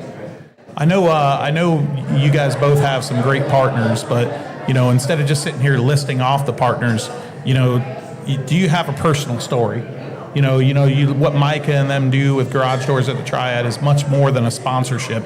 If somebody was watching this for the first time, you know, they don't want to listen to you read off 20 sponsors, but take a partner maybe like that, and what do they actually mean to you besides the financial aspect? Well, I mean, every sponsor means something Yes. to me. I don't have corporate sponsors. Yeah. I have local businesses, Regular businessmen. that are more than likely ran by husband and wife, or a deal like that, and they're homegrown family people, and that's what I love about it. And them supporting me and me being able to showcase their business, push their business, talk about their business is always fun to me because I'm giving them something in return. And that's what I preach to sponsors when I'm trying to get a sponsor. Is my biggest goal is to make sure everybody knows who you are and what your business is, and that's what I do to everybody.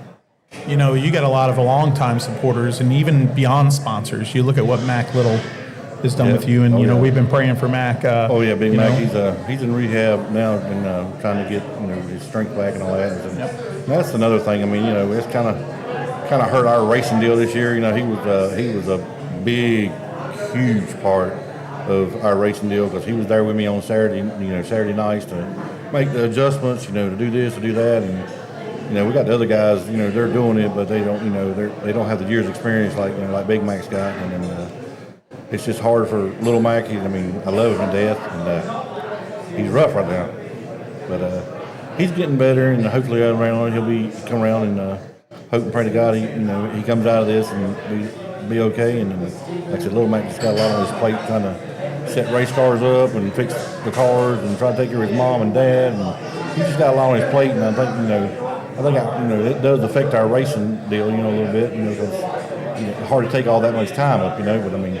It don't bother me none, man. It don't, there ain't no sweat off no sweat off me for, what he's got going through him. So, me and him, I love him like a brother. He called me right now. I'd go do anything in the world for him. And he's just good people, and you don't find many people like that in the world. I'm just gonna tell you that now. I mean, you got lots of high dollar sit up people, sit up guys, and all that stuff like that. But you ain't gonna call them up and they're gonna be there for you. If you're in the hospital, or if you're sick, or if you had a flat tire on the side of I-40 at 1 o'clock in the morning. He's gonna get out of bed in his shorts and come, have to change the tire. I mean, you ain't gonna find that. He does a whole lot. And like I said, we could talk about all my other sponsors we got, like Frank Myers, Automax, and Scott Harkley and Scott Harkley. We're good friends. I mean, I love his little kid to death, and he just really loves racing. And he's a great partner, and look for bigger and better things for next year. We got about a minute left here, so I want to ask you one question, and it pertains to this kid sitting next to me. We all know he's got loads of talent. He showed in the sportsman car. His progression and modifieds have shown it. If you had 30 seconds to give him an injection of confidence to know that next year is going to be a breakthrough year to win, what would you tell him sitting across from him? Keep doing what you're doing. Don't change it. Don't change it. Keep doing what you're doing. Stay with the basics. Remember what I told you? What Matt Hirschman said? 5s and 2s. 5s and 2s. It works. And it works. Now I told you, don't get away from it. A lot of people scroll off let's throw this bump in here, let's do this, and let's try this valve, and let's do that. When you do that, yeah, you can play with that on Saturday morning when you want to go burn $800 up. But most of the time, as long as you stay with your consistent stuff like that, I mean, a whole lot, probably help. Well, there you It go, works. buddy. There you go. We know this guy's going to get his first win next year. It is coming. This guy, he's got plenty of checkered flags. My first win. Your first win in a modified. At the stadium. Yeah, I know. Oh no, I'm going to win races after the stadium this year. It's in a plan. You're going to win at Ace. Yeah. Now. And Okay, there you go. And I'm just going to go ahead and announce it because I'm tired of holding it in. We got. We're building a 602 car. Yay! There you go. We're going to go run probably Wilkesboro. Sweet. You're going to New Smyrna. I was getting there. I'll see you down there. I think we're going to try and run maybe the big Ace race with the Ace Modifieds, and I think we're going to Southern National for the North-South Shootout. I told him that was the most fun I ever had in racing. Now, there's no lie. everybody don't believe this about New Smyrna. Matt can probably vouch for me. It's badass in a modified. You leave your hotel, your camper, you get to the racetrack between 8:30 and 9, Monday through Saturday. You don't get back home till 1 o'clock in the morning. 5 to 6 straight nights of nothing but And if you straight have a racing. good night, it's because you went to like the pub afterwards. But Oh, anyway, yeah. hey, we're gonna take a quick break.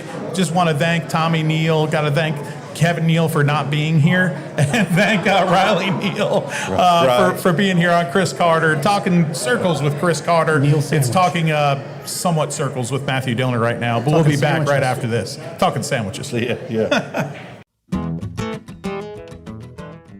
If you need your hot dog experience to go to a whole new level, then you need to check out Pulliam's Hot Dogs and Barbecue, because when it comes to hot dogs, it doesn't get more iconic than Pulliam's.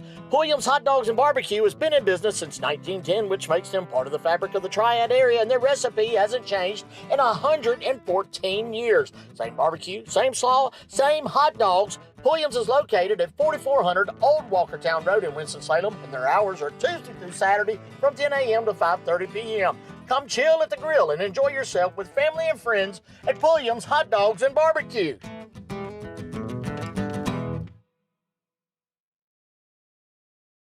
At H&H Auto Repair, no job is too big or too small. Family owned and operated for over 20 years, they can do it all.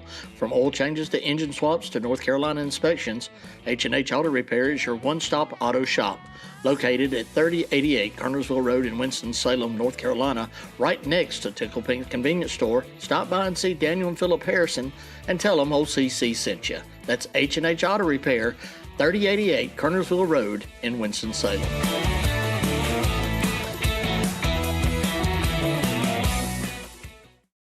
Since 2006, 5 Points Tire and Auto works hard to earn your trust and loyalty.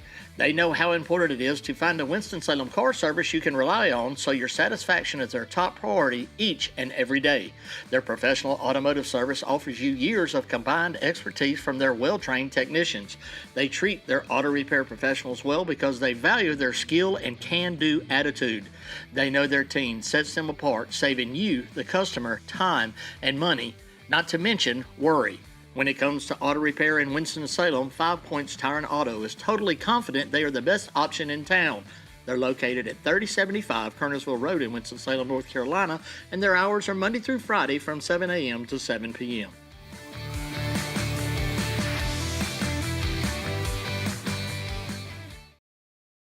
Ever Ready Mix Concrete has been in business for 40 years, and they can handle any and all of your concrete needs, whether big or small. They can do it all. Located at 2000 Old Highway 421 East in Yadkinville, North Carolina, Ever Ready Mix Concrete, they're family owned and operated, and for a free quote, give David Adams a call at 336-961-6688.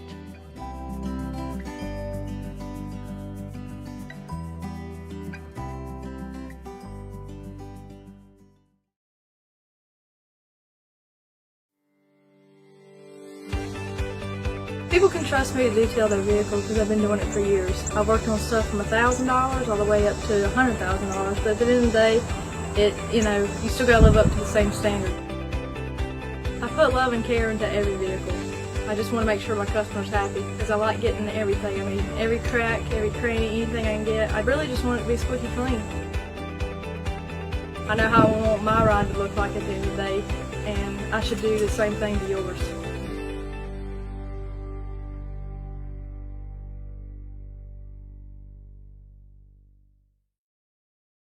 Jimmy Brown of J&T Services buys junk, unwanted vehicles of all types. He removes scrap metal, specializes in trash removal and eviction cleanups. Whether it's a bed or a table or even old washer and dryer, Jimmy Brown, you don't play around.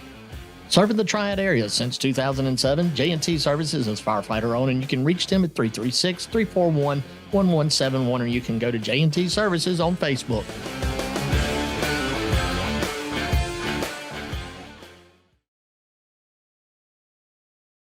Hey, my name is Gavin Robbins. Welcome to Robbins Sandblasting.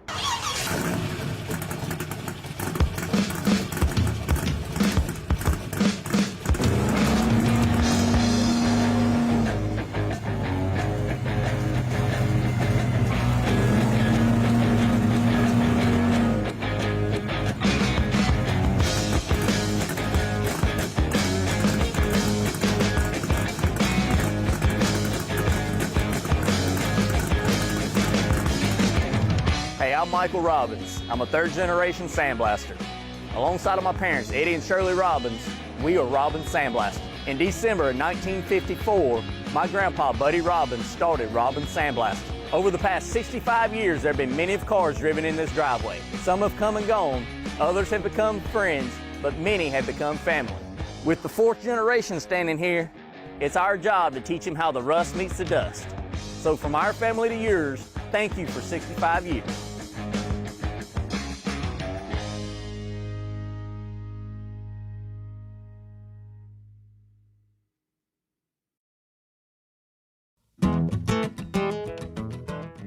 If you need your hot dog experience to go to a whole new level, then you need to check out Pulliam's Hot Dogs and Barbecue, because when it comes to hot dogs, it doesn't get more iconic than Pulliam's.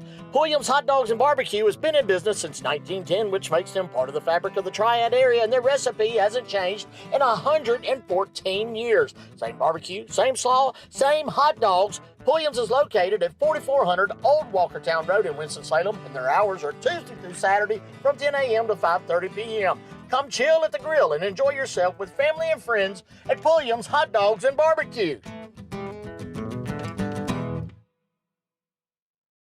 At H&H Auto Repair, no job is too big or too small. Family owned and operated for over 20 years, they can do it all. From oil changes to engine swaps to North Carolina inspections, H&H Auto Repair is your one-stop auto shop. Located at 3088 Kernersville Road in Winston-Salem, North Carolina, right next to Tickle Pink Convenience Store, stop by and see Daniel and Philip Harrison and tell them OCC sent you. That's H&H Auto Repair, 3088 Kernersville Road in Winston-Salem.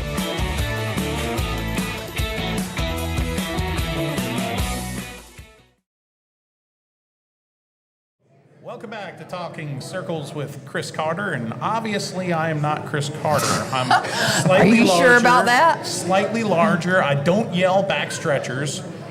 You know, back stretcher! And you don't yell at me. And I don't yell at you. I just tease you incessantly. But Sydney Sanders, Steven Sanders here at the fancy table here at Tea Time Sports and Spirits. And make sure if you're down in Winston-Salem, North Carolina, give this place a try. Good old karaoke, some good old adult beverages, pool tables. You got it here. And also, I want to say a big shout out to J&T Services. Of course, Nate's Ultimate Bar Snacks are here tonight as well. And I haven't had them. I'm not a nuts guy. Okay, well. I just don't eat nuts. You know what I tell people all the time, right? What? I'm nuts enough. Okay, so I'm not a nuts person. You can't eat peanuts on race day, right? No. Well, if you're superstitious. Well, we are. So we don't eat peanuts on race day. We don't wear green, right? Ooh, I love green. Okay, well, don't wear it on race day if you're going to be our fan. But the Nate's Ultimate Bar Snack is great.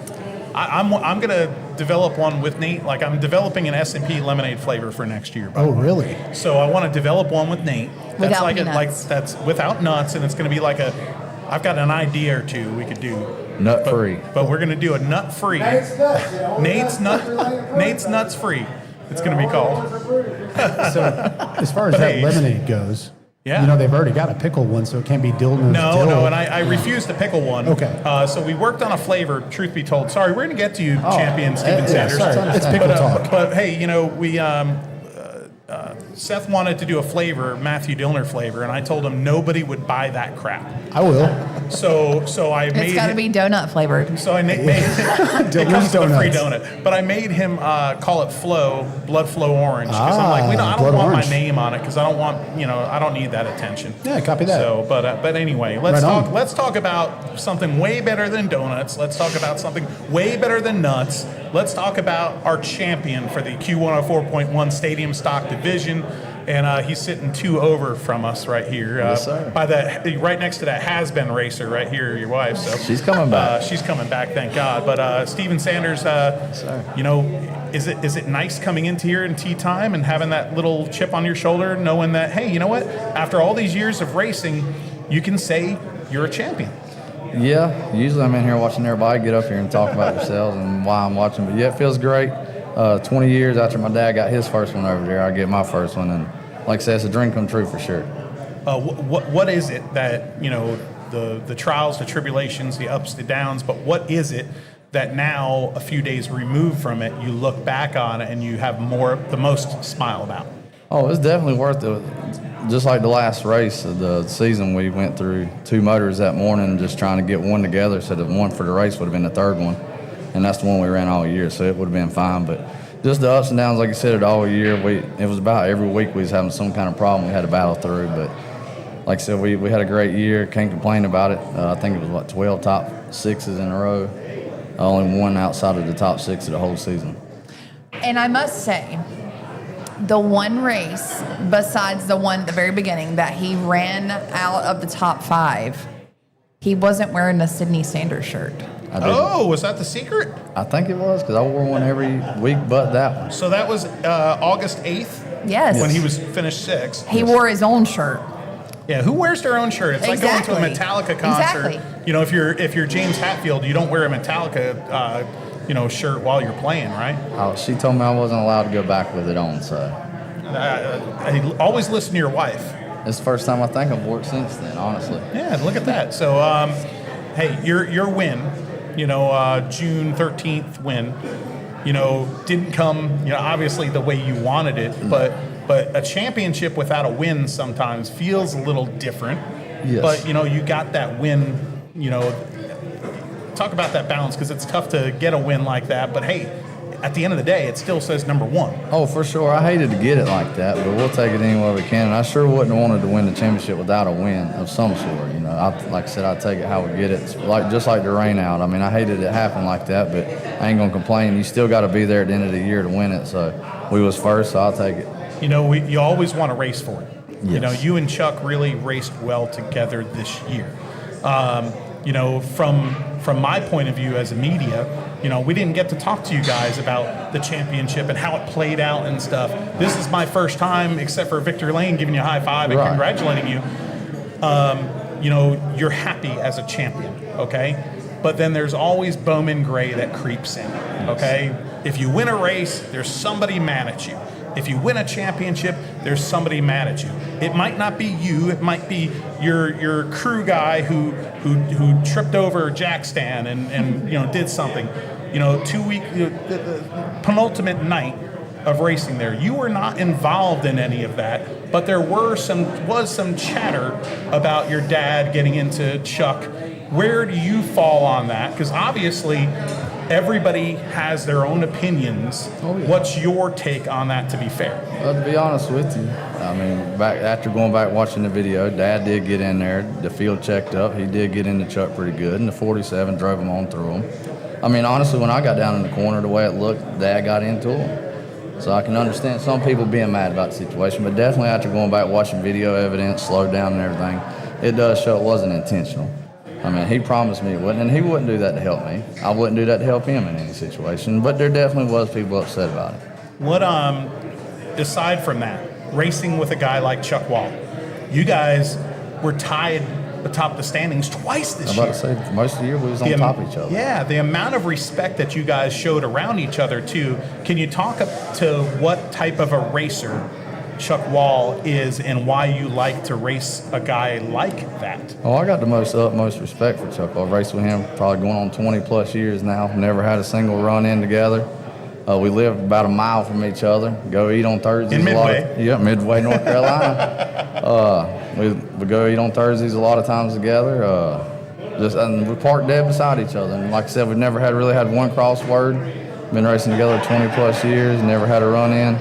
I don't think he was too happy about the week before with Dad and stuff, and he definitely addressed that situation, but never said one bad word towards me as far as my driving and stuff. So I have the utmost respect for Chuck, and I always will. That last weekend of racing at Bowman Gray, there's a lot of people that don't understand what happened with your car, when it was, revving up pretty high. It was kind of missing, I think you told me. Tell me about what you guys as a team and your dad helping went through that day. Well, just the whole week, really, because we messed up the week before. So he built 300 plus degrees the week before. It ran real hot. Yes, I killed the head. About an $8,000 mess up. And like I said, without Dad, I mean, he keeps all my motors up for me, builds all my motors. The best, me considered the best. But we built a brand new one last week, got to the track Saturday morning, and it did not perform. And it was a big upset, but like I said, we changed that motor, put another one in, and went out, and it seemed okay, but then we come in and it had a water coming out the head. So I knew that wasn't going to work. So we just put Old Faithful back in. But like I say, Dad, he works nonstop for me no matter what, and I give him hell. I do give him a lot of hell, but he never While gives up. working out of town throughout the week. I do. He hears the earful from me quite a bit. So working out of town every week, explain that to the fans. Yeah, Dad, when he gets home on Saturday night, he lays down for about 2.5, 3 hours, gets right back up on Sunday, heads up to Pennsylvania, runs his route, comes back in usually Tuesday, works hard as he can Tuesday night, Wednesday, right back to Pigeon Forge, Tennessee on Wednesday night, and then comes back in Friday evening. That's unbelievable. And gets all that done for me while he's And working on the car and all right, that. working on his own stuff, plus Blazes and whoever else is over there that week. Talk to your dad's determination. I know we're here to talk about you, but I've seen your dad have, his heart attack, and the next week he's jacking up y'all's cars at the stadium in the 90-degree heat. That there's a level of tenacity that your dad seems to have that's at a next level. Oh yeah, it's racing or nothing to him. This is all he believes in, dreams of, and like I said, whether it's the heart attack or getting run over by cars, carving monoxide, I got a list that I can name of things, but it just never gives up. I guess that's just what it is. He just ain't going to give up. So, Cindy, what is it like to be, sharing the house with a champion now? Is there trumpets that follow him around the So house? I must say, and Stephen can attest to this, that Saturday, I pretty much did nothing but cry every time I thought about it. Oh, really? I cried and cried and cried because I've never wanted something so much for somebody who has worked so hard. I've seen him go work, all day race day. Pretty much every race day this year, he's changed a motor, or done something pretty serious to the car. And when it came to the draw on Saturday, it sucks that when it comes down to a championship, we're drawing out of a Crown Royal bag that somebody puts chips in. It sucks only if it really goes bad. And it sucked for us. Clayton drew 17th. Chuck drew 6th. We had to finish within 3 spots. I was already crying before that, and I just cried every time I thought about it because, of course, Chuck deserved it as well, but being his wife, I never wanted something so much for somebody, and every time I thought about it, tears came to my eyes, and he was like, "Would you pull it together?" And I'm like, "I'm trying." Wait a minute. So you kept on seeing it? You kept on teasing her about I it? don't even think about it. It doesn't bother me. Nerves don't get to me. I don't get nervous. It's going to be what it's going to be regardless. If you sit there and worry about it, most times it's going to mess you up worse than it's going to help you. And I must say, that's what Scott said. Scott, our official for Stadium Stock, he goes, everybody up Wait top. a minute. Did you just say Scott? Are we so formal now that That's what they call we're not calling him cornbread? Right, everybody I don't calls even him know about cornbread. You don't cornbread. know about cornbread and Hush Puppy? No. So cornbread is Scott. And his- Hush Puppy's his son? Yeah, I've it's never the heard that in my greatest life. nickname Maybe that's combo this ever. year. Okay. So Scott said, everybody up top is just talking about how cool, calm, and collective Steven is. And I'm over here sobbing my eyes out. We got you, Ryan. Thank you. Go on about you sobbing your eyes out, though. So we I'm like this people part. are looking at me, and my eyes are red like this. shut. And Steven's like, it's okay. It is what it is. I'm happy regardless. I went into this year saying if we could get a top 3, I was going to leave out regardless happy at how it ended up. And after the first week of 19th, I never imagined even having a shot at it. Well, it was good that most of the front runners for the championship, the favorites, all got taken out that first Right. week. Got- It was like a 19th, a 21st, a 24th. Yeah, me and It was Chuck like, both, I think, oh, both finished basically dead last Oh, that first week. and I must say, Matt, you probably don't know this. I don't know a lot of things. Okay, Steven won the championship without a spotter the whole year. He is himself. You didn't have a spotter? The entire year. I never He did. never runs a spotter. Why don't you spot for Steven, him? do I Because need it- a spotter in No, Stadium Stock? because Yeah, if he's he, looking for a no, job You might for a need a spotter. spotter. You But might Ryan need a spotter, Bauer. but he doesn't. Because if he messes up, he wants to blame himself, nobody else. Well, when I started years ago, mini stock division didn't was have it, yeah. you couldn't run radios, Yeah. so I just learned to rate, and then I never have been able to afford what I would say a team. Just think of how worker. good he'd be if he had a I don't know. Apparently My you spotter don't need always it. says clear, so You I'm don't good to need go. His spotter always says clear. I like I that. like what you just said there. Hey, well, folks, everybody here Yes. at Tea Time, give a big round of applause to the champ. You got Thank you. to pick your sponsor. And yeah, take this second to thank your sponsors and who got you, who won this championship with you. Yes, sir. I'd like to thank you got Carolina Triad Choice Realty with Amanda Tucker, Kansas City Flooring with Ravi Hart. I got 5 Points Tire and Auto, Studio 17. We got Clifton Plumbing that's been with me for years. Let's see, we got Greener Horizon. We got Capital GMC Chevrolet, Cody. He's come on big time this year with me. We got Brandon Clements with 7 Performance. He's helped me out a lot. This is a great husband and wife thing right here. This is perfect. She makes sure I get it. Michael Durham, I mean, he's always, if me and Dad need any machine work, I mean, it's a call away. He puts me ahead of everybody else. My dad, I mean, what can I say? If it wasn't for him, I wouldn't race, period. I mean, just be honest with you, I'd sell out and be done. Well, great to see the whole family out there too. Great to see Yeah. Andrew out there. It was Also, awesome. you know, All to of have us. 4 Sanders back again. It's first time ever, Always always. miss Archie. Yes, so 100%. much. The reason I'm still doing it. Such a great dude. But hey, congratulations to Thank the whole you. Sanders family because you For win this sure. as a championship as a family. Folks, we'll be back next on Talking Circles with Chris Carter with another big guest. If you need your hot dog experience to go to a whole new level, then you need to check out Pulliam's Hot Dogs and Barbecue, because when it comes to hot dogs, it doesn't get more iconic than Pulliam's. Pulliam's Hot Dogs and Barbecue has been in business since 1910, which makes them part of the fabric of the Triad area, and their recipe hasn't changed in 114 years. Same barbecue, same slaw, same hot dogs. Pulliam's is located at 4400 Old Walkertown Road in Winston-Salem, and their hours are Tuesday through Saturday from 10 a.m. to 5:30 p.m. Come chill at the grill and enjoy yourself with family and friends at Pulliam's Hot Dogs and Barbecue. At H&H Auto Repair, no job is too big or too small. Family owned and operated for over 20 years, they can do it all. From oil changes to engine swaps to North Carolina inspections, H&H Auto Repair is your one-stop auto shop.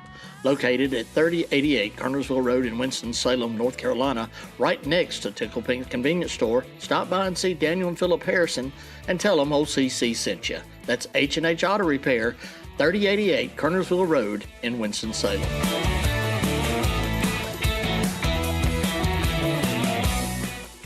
Since 2006, 5 Points Tire and Auto works hard to earn your trust and loyalty. They know how important it is to find a Winston-Salem car service you can rely on, so your satisfaction is their top priority each and every day. Their professional automotive service offers you years of combined expertise from their well-trained technicians. They treat their auto repair professionals well because they value their skill and can-do attitude. They know their team sets them apart, saving you, the customer, time and money, not to mention worry. When it comes to auto repair in Winston-Salem, 5 Points Tire and Auto is totally confident they are the best option in town. They're located at 3075 Kernersville Road in Winston-Salem, North Carolina, and their hours are Monday through Friday from 7 a.m. to 7 p.m.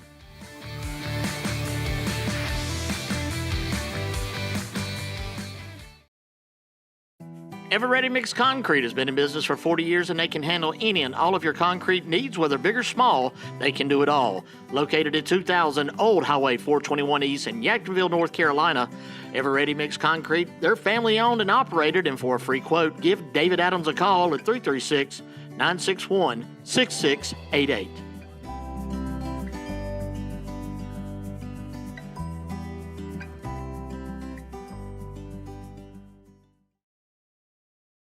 Choice Tire and Automotive is a full-service auto repair shop and your #1 source for tires and wheels in Kernersville, North Carolina. They offer a variety of automotive services to keep your vehicle rolling on the road and off. Choice Tire and Automotive offers check engine light repair and diagnostics, oil changes, brake repairs, alignments, balancing, rotations, and general automotive repairs. They bring the best quality service possible in everything they do, and their team is committed to providing the best workmanship and customer experience possible. Choice Tire and Automotive's hours are Monday through Friday from 7:30 a.m. till 5 p.m. Give Choice Tire and Automotive a call at 336-992-9002 and let them take care of your tire and automotive service needs. Jimmy Brown of J&T Services buys junk, unwanted vehicles of all types. He removes scrap metal, specializes in trash removal and eviction cleanups. Whether it's a bed or a table or even old washer and dryer, Jimmy Brown, you don't play around. Serving the Triad area since 2007, J&T Services is firefighter owned, and you can reach them at 336-341-1171, or you can go to J&T Services on Facebook.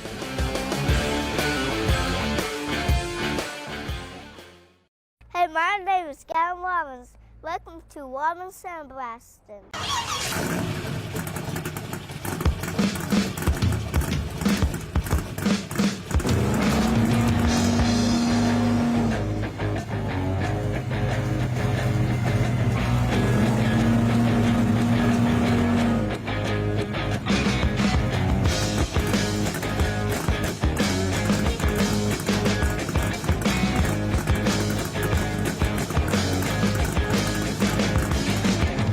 Hey, I'm Michael Robbins. I'm a third-generation sandblaster.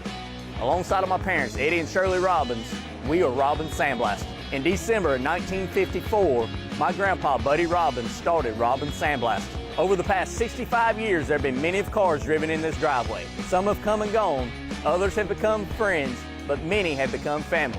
With the fourth generation standing here, it's our job to teach them how the rust meets the dust. So from our family to yours, thank you for 65 years.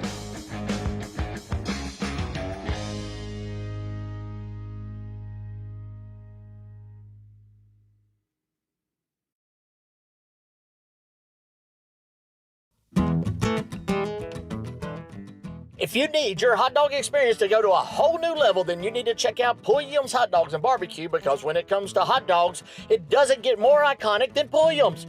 Pulliam's Hot Dogs and Barbecue has been in business since 1910, which makes them part of the fabric of the Triad area, and their recipe hasn't changed in 114 years. Same barbecue, same slaw, same hot dogs. Pulliam's is located at 4400 Old Walkertown Road in Winston-Salem, and their hours are Tuesday through Saturday from 10 a.m. to 5:30 p.m.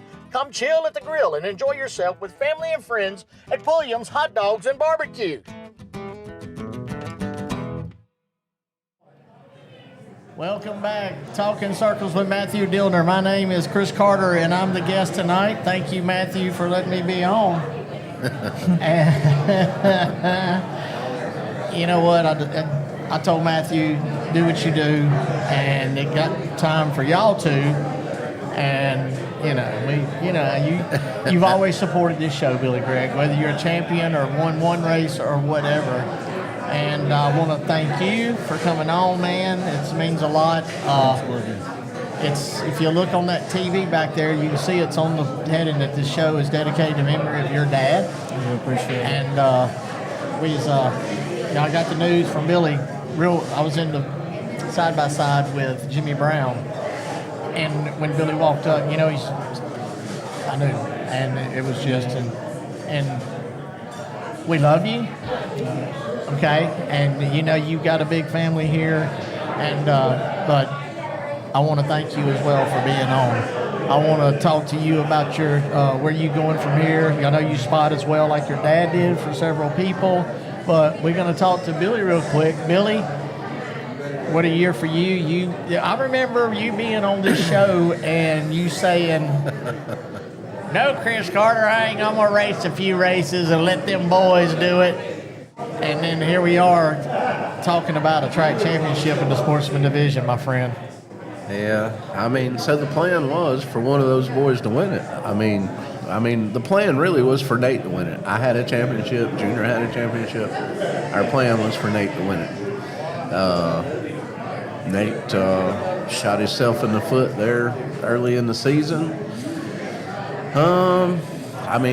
They black flagged him that night while he was leading. If it weren't for that night, he would probably be sitting here as the champion tonight. Right.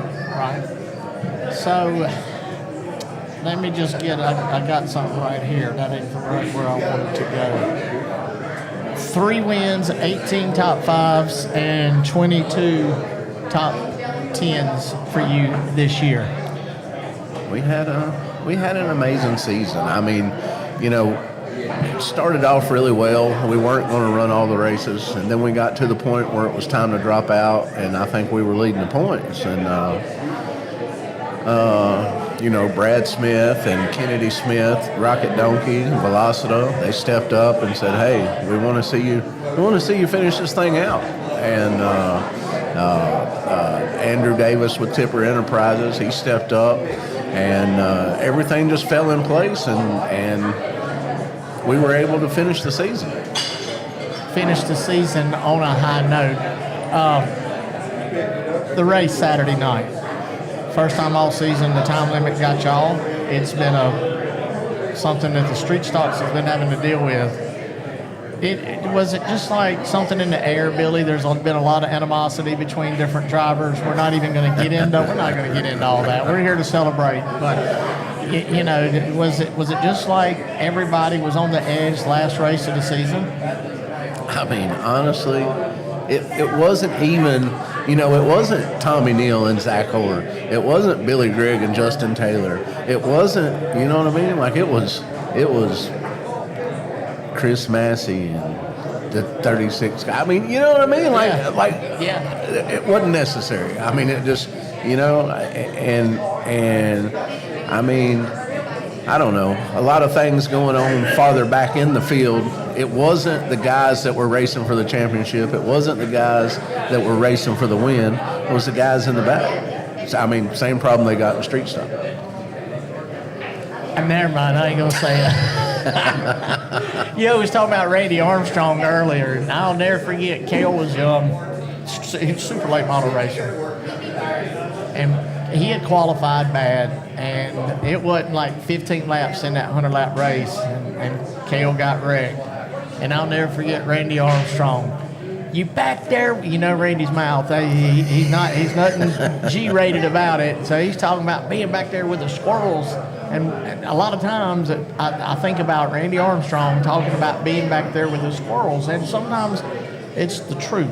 Well, I don't have nothing against the guys. I don't have a problem with them. But last race of the season, it's your second race of the year. Don't start in front of the point leader. You know what I mean? Like, are we? We just didn't think that through. I mean, I started 16th. On lap 2, I think I was running 4th, but for the first 2 laps, I ran half throttle. Like, what are we doing? What are we doing? So what about the 5 car? What about the 5 car? Look, everybody on the racetrack this year has had trouble with the 5 car. I mean, we might lap him every 2 or 3 laps. I mean, maybe. But the guy... He tries. He's trying to get out of the way. He's doing his best. But there's some other guys out there that have faster cars that are way worse drivers. What do we do about a driver that's trying to get out of the way, but the car's so horrible that it don't turn to get out of the way and just causes them? So what you do is you go over there and you help the guy, right? Right? You can't stand here and complain and you didn't go over there and help the guy. He needs it.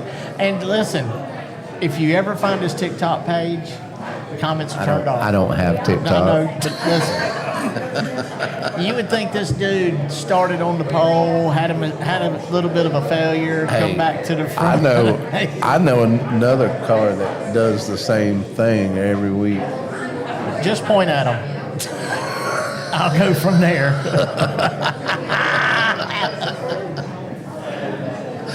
We got Brian Seitzer. We got a lot of your people here tonight. Over there, and over there, and there, and there, and there, and there. How much did y'all celebrate? Is this a stupid question? What time did you go to sleep Sunday morning? Special thanks to Bowman Law. Bowman Law called Duke's Tavern and put their card on our tab and said, give them what they want. Hey, those guys are awesome. Hold on. So y'all had an open tab at a bar, Duke's Tavern, and y'all just drink what you want. Absolutely. Who was it again? Bowman Law. Did Bowman Law get the Uber rides home? Well, everybody had drivers. I'm not sure they used them, but they had them. Wow, Billy, what does it mean to you and your team? There's like, this is a whole. You hear me all the time talking about a village when we do these fundraisers and stuff. You have a big village. What did it mean to you for not just you as the driver, but your team and everybody involved to win this championship this year in the sportsman division? Well, I mean, I'm disappointed that Nate is not sitting here tonight, the sportsman champion. I mean, I'm truly disappointed that didn't happen. BGR as a whole, we had a great season. We had some great races. We won the first race. We won the 100-lapper. We won the championship. We got 8 trophies sitting at home. I mean, we had a great season. Right. I can't complain. I mean, I just, you know, the most of the guys on the crew, younger guys that hadn't really been around racing that much, they got to experience, you know, my spotter, Bryce Nelson. I don't think that guy ever won a race before he spotted for me. He spots for me. We win 3 races. We win a championship. I mean, the last race, that guy was so nervous. Like, he was so scared he was going to do something wrong. Like, he just kept, I was like, Bryce, look, I got a lot going on. I got a lot on my mind. Shut up. I just need you to shut up. But, you know, I mean, you know, BGR as a whole, I mean, they work so hard all year. You know, all the guys in the shop every night, every week. You know, not just working on our cars, but working on other people's cars too, Right, so yes. we can afford to run our cars. You know, so I mean, my hat's off to each and every one of those guys every week. Kyler, you had a lot going on. Your dad, he was doing good, and then he just got sick again. And this has been a roller coaster for you. And you are, as I said earlier, you're known for being a spotter for a lot of drivers and all. Do you just pick up where you left off, and you going to Carteret County? Yes, sir. That Yes, is sir. why. Yes, sir. Yeah. And that's next year. You'll be back at the stadium. Well, yeah, we're going to try our best to. That's for sure. We want to remind everybody that you can go to Riley Neal's racing page, Riley Neal Racing, and you can bid on that orange bumper. I thought he was going to bring it here too. We have a helmet. I didn't really organize this. I said, Billy, bring a helmet. But we do, if you want to donate to the Kepley family, there's a helmet right there. Feel free to. There's going to be a benefit. I want you to talk about that benefit at the Brown compound. Because I didn't bring my flyer. You can give them better information than I can. So we are going to have a fight for Casey on August 29th, I believe, this coming Saturday for my old man and his awareness and the cancer that he fought. Blake Brown, he set it up. He's got plenty of body parts and baskets from salons to restaurants to everything to set that up and just make it about my whole man. So that's this Saturday at the Brown compound. It's all over Facebook. The address is there, and everybody and anybody's welcome. If you don't know about the Brown comp, never mind. Yeah, no, don't do that. Yeah. This will be my first trip to the Brown compound. Bring your seatbelt. Okay.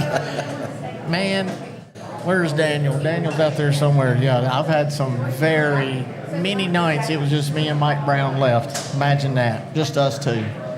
Let me jump off the slide, Mike. She was wondering how they get paralyzed. Well, Lord Jesus. Anyway, I don't live like that no more. I ain't had a drink in 7 months, man.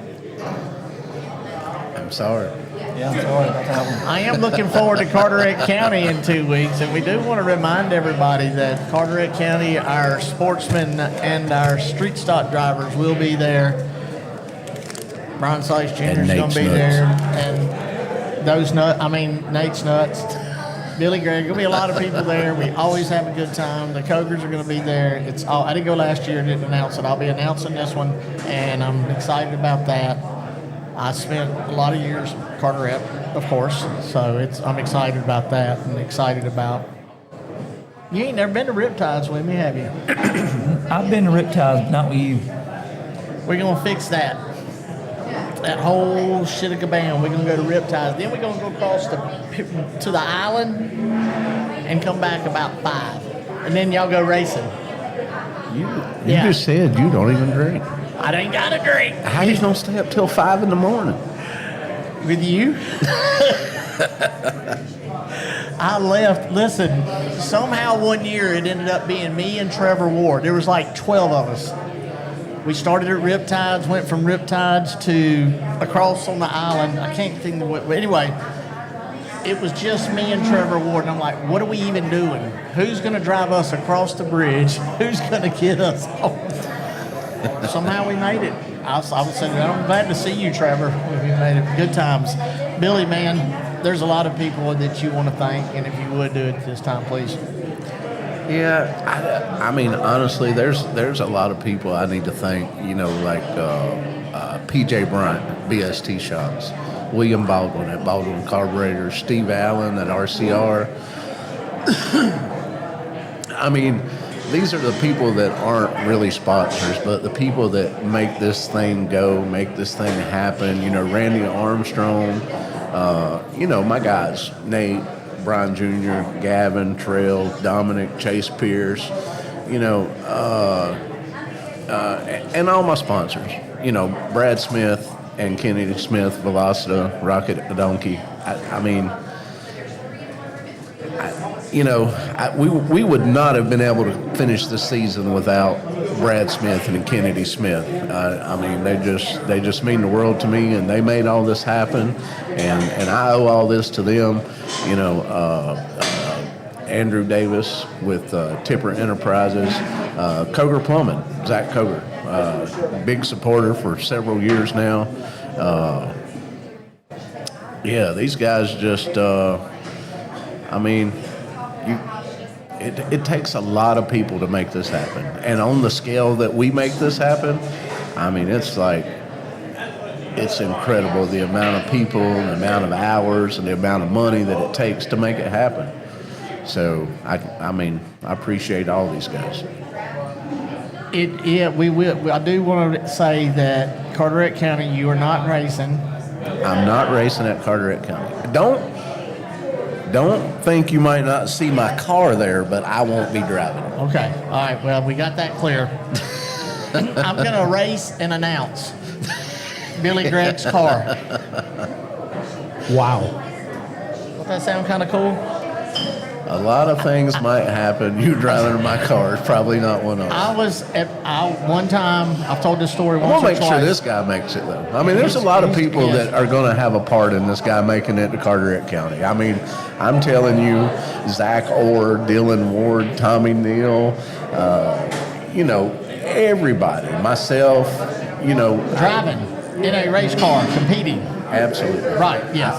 Yes. Yes. Yeah. But I'm saying, you know, helping him with tires, helping him with transportation, helping him with, you know, motors and everything that he needs to get there. I mean, everybody has stepped up and, you know, there's no, you know, BGR or DWR or all that, you know what I mean? Never mind all that. Everybody has stepped up to help this guy get there. We're going to make sure he gets there, and he's going to compete at Carteret County. I like hearing that. And before we go, I'd like you, if you would please, to once again next Saturday night. Thank you for being here. Absolutely. I can only speak for myself, having lost two children, not one, not two, both parents. I get it. I did not want to be alone. I wanted to be at the racetrack. I wanted to be with my people. And that has a lot to do with it. Some people that I've talked to that's lost a kid, they want to be in a closet. They wanted to be left alone. So there's two sides of this journey that you're going to go through that you've already started going through. And my journey was different than your journey. Your journey is going to be different than their journey. But just remember who's in charge of all this, and it's we can't lean on our own understanding, of course. Right. But you've got good people all around you. Oh, absolutely. I feel in my heart that y'all are going to be very successful Saturday with at the Brown compound. It always is. And before we go, I just want you to know, I said it earlier, Austin Shuford and what they done, and they made that happen. And that was because I didn't think it would. I really didn't. what they doing and making this happen just speaks volumes for how everybody cares for your dad and you. And we love you. Don't forget that, all right? Anything else you want to say, brother? I just want to thank everybody that's involved. My main one being Uncle Billy right here. You know, he does a lot of things for me that nobody sees. And there's the guys like TJ Whaley, Zach Kogar, Riley Neal. I mean, the list goes on, man. There's so many people behind here. But there's two things I want everybody to know about this whole deal. And the whole deal is it is a hard time. But the biggest fighter in all of it is Sheila, my grandma. Yeah, I think not even 2 months ago, she lost her husband and then loses her son. She's the one that's kind of keeping the whole family together. You know, we all circle around Mama and make sure she's okay and she's doing all right. But, you know, the biggest thing I've heard through the past couple of days has been my old man's legacy. Good, bad, wrong, or right. You know what, he did everything for me, but whether it was a spotter, a driver, a crew chief, I don't want to be the only one to continue his legacy. There's the Brian Juniors, the Nathan Greggs, Billy Greggs, and then there's the people that he was elbow to elbow with arguing in the tower. Tony White's, the Lloyd Garners, you know, there's so many people that was around my dad through the hard times, good times, no matter what. So to everybody that he's ever helped, to people that helped him, and I want to appreciate everybody that's donated anything, body parts, whatever. It's good to know I have everybody in my corner, and it'd be a lot harder without y'all, but I know I got a good group behind me. That's what it's all about. That's what it's all about. Billy Gregg, thank you.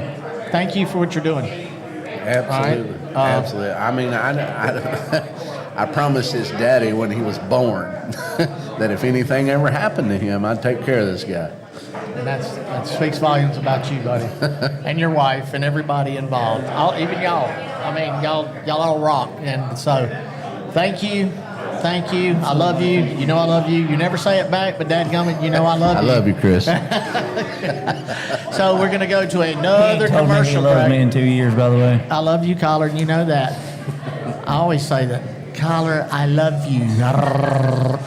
All right, Nate's Ultimate Bar That's a different Snacks. kind of love. I don't know. Wow. Thank you guys for coming on. These nuts. I mean, Nate's Nate's nuts. Over there. Sorry if there's any kids watching. Anyway, where did Dillner go? Is he even still here? Okay. Who's next? Jimmy Brown. So we've got my boss is here. It wasn't supposed to be here. So I'm going to see if I'm going to put Dillner, Jimmy Brown, and Austin Schuford.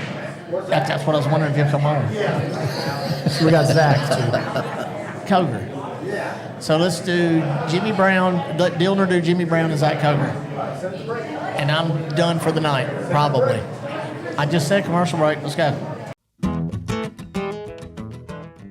If you need your hot dog experience to go to a whole new level, then you need to check out Pulliam's Hot Dogs and Barbecue, because when it comes to hot dogs, it doesn't get more iconic than Pulliam's.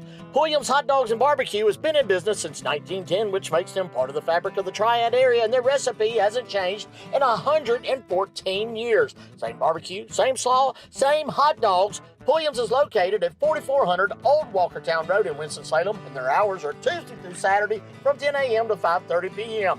Come chill at the grill and enjoy yourself with family and friends at Pulliam's Hot Dogs and Barbecue.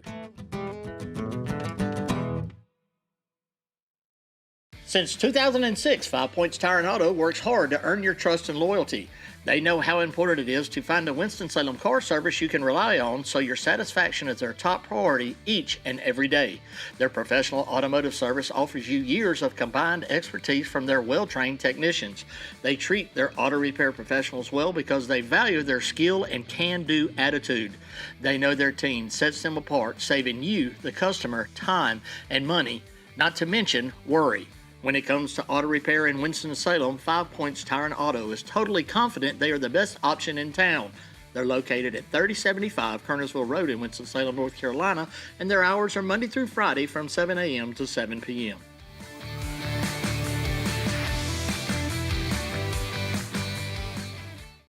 At H&H Auto Repair, no job is too big or too small. Family owned and operated for over 20 years, they can do it all. From oil changes to engine swaps to North Carolina inspections, H&H Auto Repair is your one-stop auto shop.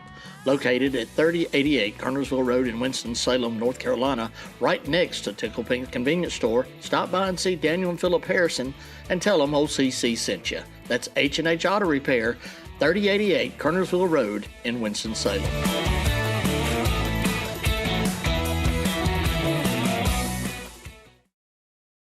Choice Tire and Automotive is a full-service auto repair shop and your number one source for tires and wheels in Kernersville, North Carolina.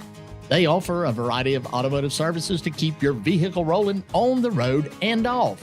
Choice Tire and Automotive offers check engine light repair and diagnostics, oil changes, brake repairs, alignments, balancing, rotations, and general automotive repairs. They bring the best quality service possible in everything they do, and their team is committed to providing the best workmanship and customer experience possible. Choice Tire and Automotive's hours are Monday through Friday from 7:30 a.m. till 5 p.m.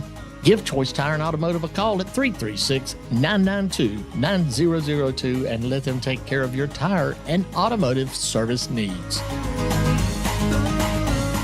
Hey, my name is Gavin Robbins. Welcome to Robbins Sandblasting.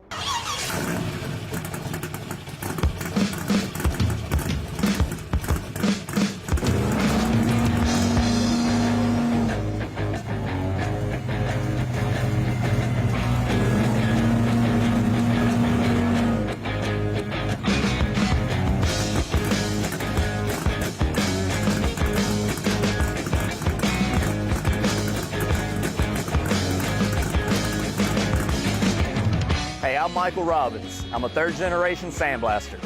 Alongside of my parents, Eddie and Shirley Robbins, we are Robbins Sandblasting. In December of 1954, my grandpa, Buddy Robbins, started Robbins Sandblasting. Over the past 65 years, there have been many of cars driven in this driveway. Some have come and gone, others have become friends, but many have become family. With the fourth generation standing here, it's our job to teach them how the rust meets the dust. So from our family to yours, thank you for 65 years.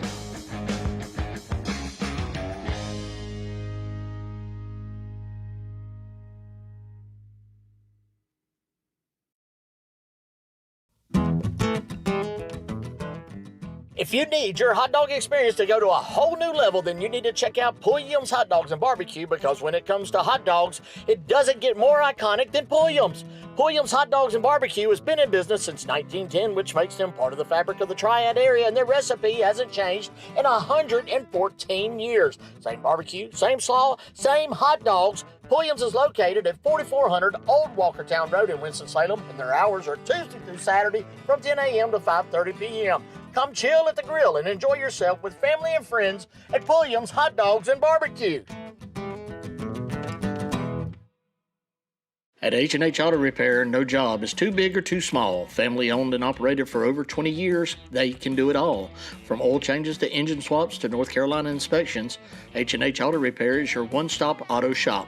Located at 3088 Kernersville Road in Winston-Salem, North Carolina, right next to Tickle Pink Convenience Store, stop by and see Daniel and Philip Harrison and tell them old CC sent you. That's H&H Auto Repair, 3088 Kernersville Road in Winston-Salem. Since 2006, 5 Points Tire and Auto works hard to earn your trust and loyalty. They know how important it is to find a Winston-Salem car service you can rely on, so your satisfaction is their top priority each and every day. Their professional automotive service offers you years of combined expertise from their well-trained technicians. They treat their auto repair professionals well because they value their skill and can-do attitude. They know their team sets them apart, saving you, the customer, time and money, not to mention worry. When it comes to auto repair in Winston-Salem, 5 Points Tire and Auto is totally confident they are the best option in town. They're located at 3075 Kernersville Road in Winston-Salem, North Carolina, and their hours are Monday through Friday from 7 a.m. to 7 p.m.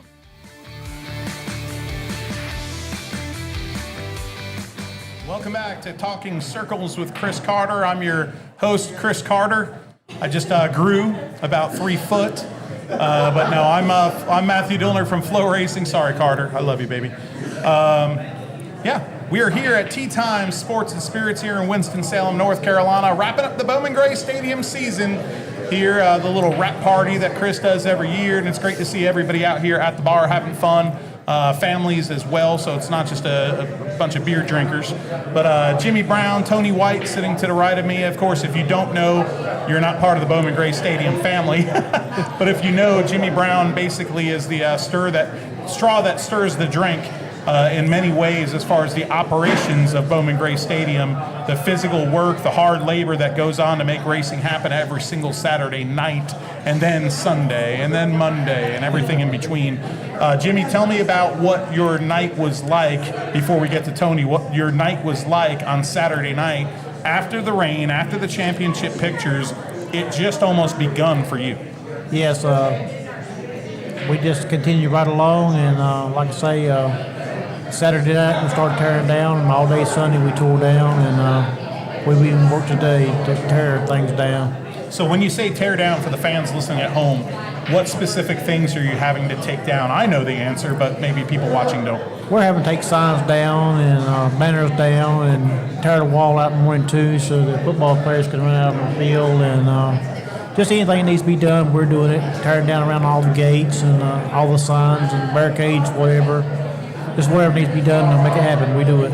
What a lot of people don't know, if you're going to Saturday nights at Bowman Gray Stadium, is that field house is also the locker room for Winston-Salem State University Rams. And they when they get introduced and when they come out on the field, they run out from those doors, dead center, underneath the scoreboard, in the field house. So Jimmy and the crew has to take apart that wall, all the catch fence, all the way around the place, and get it ready for football season. That lawn took a big beating this year as well. Yes, it tore it pretty good. That rain sure didn't help, so but it was really good of the competitors to stay off of it that final night. That is correct. Like I say, we went as far as we could go, and when the rain moved in full force, we was done for the night. So tell me about the crew that you have. I mean, I know Squeaky, your brother, there's a lot of people, hard workers to volunteers, and then there's people behind the scenes that you don't even see on Saturday night. That is correct. Like I say, I got a good crew that works for me, and I really struggled this year if I didn't help, and like I say, without my wife and my daughter stepping up and some of the extra volunteers I've had, it had been a long year, but like I said, it all come together and we pulled it off and made it happen. So volunteers, I see volunteers on Saturday morning for morning practice come help you, whether it's driving the gator.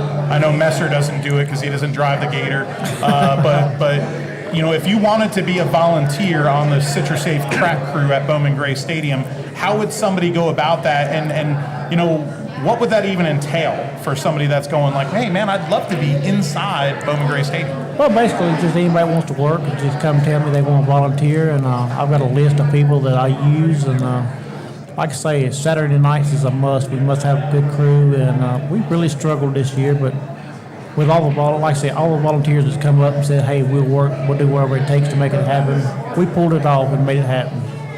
All right, Tony White, legendary spotter at Bowman Gray Stadium and abroad. It doesn't matter if it's a Cars Tour late model. Hell, he's probably spotted Indy cars by this point. Not yet. You're pretty busy on Saturday nights. Tell the fans exactly who you spot for, because I believe you do all 4 divisions. I do. This year was kind of crazy because my normal Bowman Gray modified driver, Jonathan Brown, he was part-time this year. So I actually got asked a few times. I spotted for Brandon Ward, Mike Speeney, John Holloman, Junior Miller when he started and parked, Gerald Robinson. Oh, wait, you Jr. did Junior that night? Yeah, but well. Oh, no, I didn't realize sort of. that. I did Junior because they asked me to, but he could hardly hear me. He's got hearing problems and whatever, and he was starting and parking anyway. So it was pretty cool just to spend some time with him, because not many people knew, but the first team that I ever worked on was Junior Miller's modified team from 95 to 97, and we won a lot of races at Bowman Gray. That's the Riggs bunch back then. Actually, it was before Riggs. It was before Riggs. Yeah, wow. he was his own. Okay. He was his own. He was his own owner back then, and there was a guy named Donnie Tarantino. Yank. So he and I worked across the street from Tea Time at Flow Chevrolet when he first moved here from Connecticut, and talked me into coming and helping Junior Miller. So I became part of that team, and I was the jack man back then. So we did Goodies Dash races and Smart Modified, the original Smart Modified tour. We did a lot of races at Bowman Gray, won a lot of stuff, won a lot of championships. It was a great time. It really was. I learned a lot. Donnie was with Junior for several years there, and he's still somebody that, you know, he helps out, of course, Junior Snow here in the Bowman Gray scene, but, you know, behind the scenes in racing, he does a lot of things for a lot of people that people won't know about that don't hit the score sheets. 31 years ago, we were working together across the street. That's cool. Yeah, That's cool. So it was a good experience. Hands-on. I was in my early 20s then, but I mean, heck, we won the last race. So it was a few years ago? Yeah, exactly. A couple weeks ago. So, you know, we had a lot of big wins. I would say probably the biggest. Donnie was actually the crew chief at the time when we won North Wilkesboro in '96, the Lowe's 150. You can watch that whole race on YouTube. Yep. You can look it up. Yeah, you'll see. They interviewed Donnie, I think, too, don't they? They did. Yeah. Yep. And you'll see me jumping off the pit wall, and I've still got that uniform. I don't fit in it anymore. What are you talking about? Yeah. We all fit in our clothes. There you go, 20 years ago, right? Yeah, right. But yeah, lots of good times. So anyway, lots of modified drivers. Going back to your original question, several modified drivers. Mitch Gales is my sportsman driver. The good guy. Class act. You know, we had a good year, not a great year. We won a couple races last year. We almost won a race this year. He got better right at the end. Yeah. Oh yeah. We found some speed, or he found some speed at the end of the season there, and you know, we just took care of our car. You know, I feel like, you know, he listens really well, and you know, we communicate very well, and you know, he's really smart with his race car. He doesn't put himself in trouble, and I feel like I help him to stay out of trouble and whatever. Craig Hartless is a friend of ours. He used to house Jonathan's car along with his street stock car, but now Jonathan has changed locations, but Craig and I are still good friends, and he runs the street stock division, so I've helped him out for the last couple of years, and he's gained a ton of speed this year. He would have finished really well in the points. The car that he bought when he purchased it had an aluminum drive shaft in it. He didn't buy it to put it in there. But anyway, he got thrown out one night that we finished, you know, podium, and instead of finish the podium, you know, it threw us out. So anyway. He got the win this year, and then what was really cool about that, I remember going up to him in the street stock pit area, Jimmy, and we were walking. I like to do my little walk during morning practice. Yes. And I went back to Craig, and I put my arms around him. I'm like, hey, you know what day it is, right? And he goes, no.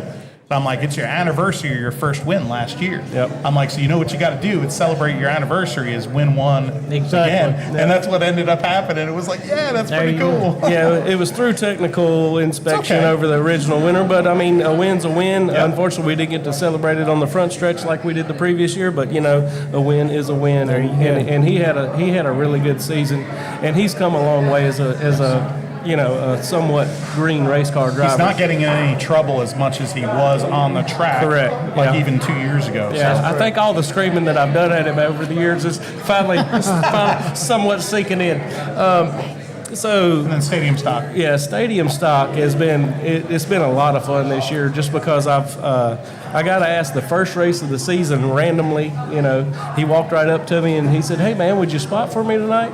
And I'm like, "Sure, I'd be glad to help you out." Well, it's my buddy Chris Allison. So got to spot for the Pentang all year long, and you know, we drew. He had to Terrible. I don't know who draws for him, but he needs somebody else. They're fired. So, I mean, usually we're starting back at Winston-Salem State, usually about the time the green flag goes. But, you know, I think he ended up with the hard charger this award this year. We didn't win a race, but he had, you know, not a top 3-4 dominant car by any means, but we had a car that was capable, and he's obviously an accomplished race car driver. And it was cool to spot that Pentang to the front every week, or at least get it into contention and, you know, miss the wrecks and take care of the whole thing. So anyway, I don't want to. We can't get that show car scratched up, you know. Hey, you know, one of the most beloved cars in the history of Bowman. I'd say one of the most beloved cars since the Falcon, when Cotner and them drove the Falcon. Yeah, because I mean, it's a real race car. You know, it's a steel body car. Yeah. You know, it's one of the few that's left. Most of the mini stock cars, they look like dirt cars now. You know, they're all flat sheet metal and the rubber noses and whatever. I mean, this is chrome bumpers. You know, still. So it's cool to be a part of that deal. So we talk about some of the racing action, and then there's some of the stuff we don't like seeing at Bowman Gray Stadium, and that's, oil downs, wrecks. Jimmy, you take care of that with your track crews so much. For a fan watching at home, when the yellow flag comes out and there's an oil down, you've got to direct people. What is your first responsibility that you do? And then take me through what you're directing people to do in a typical oil down. Well, first thing is, depending on the situation, first thing and the foremost is I always tell my employees to check my drivers first. I mean, they're first and foremost to me. I mean, clean up and wait for a little bit, but once the drivers say okay, I just directed crews to where the oil spills are, and we go to work and pull it off. Now, so many people, in the past when I came to Bowman Gray Stadium in the early 2000s, there were some people that I know, we'd come there and we'd go, man, look at these guys. They don't even have tons of big time professional equipment and stuff. They got backpack blowers and brooms like I saw in the 80s at Islip Speedway. But you guys work just as quick, if not quicker, I say quicker, than 90% of the track crews in America. How much of that is just sweat equity and grit? Well, a lot of it is, I'm very hard on my track crew, and they'll be the first ones to tell you. I'm very strict on how I want things done, the way I want things done, and if it ain't done my way, I'm upset about it. They know what I expect of them, and they respect me enough that they make it happen. How cool was it having Squeaky back this year? I know I loved it. I really enjoyed having him back. He took a year off, and I missed him, and I'm just glad he's back. Anytime you get to work alongside family, I got to work alongside my brother 3 times this year in the booth, and if it never happens again, I've got that memory, so that's really important. Family means so much. That is correct. Like I say, wasn't for Squeak, I don't know what I'd do. The year he took off, I struggled, made the best of it, but I'm glad he's back being a part of us. Tony, I only got a few minutes left, and I wanted to ask you a spotter question. All right. Okay, we're on the broadcast. I get to call the races live. For all of you that watch using the mute button, shout out to you. But calling the races every week, we see so many replays on Flow Racing where a car comes down, okay, and in normal, everyday, say, Cars Tour or Smart Modified Tour racing, it's wheel to a wheel to maybe a door. Explain the difference in how you're spotting a car that's getting passed, or take it from that point of view. Your car is getting passed, and their nose is to the back quarter. How are you calling that at Bowman Gray? At Bowman Gray, it's really tight at Bowman Gray. I've spotted, countless, as mini tracks, mini series, whatever. Bowman Gray is the hardest. Yes. Because you're never more than a foot away from the competition. It's always so tight. And it's honestly, when you're to answer your question, it depends on who you're racing. Because you got to know, is that guy going to respect you enough to give you the corner if he's not quite there yet, or is he going to dive bomb you? And you got to know who you're racing. And I've been around. This is my 20th year spotting at Bowman Gray Stadium, so I know everybody that races there, minus the new and up and coming drivers. So you kind of got to know who you're racing. So I call it different depending on the car versus the position. You're never going to finish races if you chop down on people going into the corner every week, because you're going to get turned around and you're going to lose points and you're going to lose positions. But at the same time, you can't get freight trained either. So sometimes it's a judgment call, and you've got about 0.2 seconds to figure out that call. And it's the same way at these other tracks, the Smart Tour and whatever. You've got to know who you're racing. It's a tough call.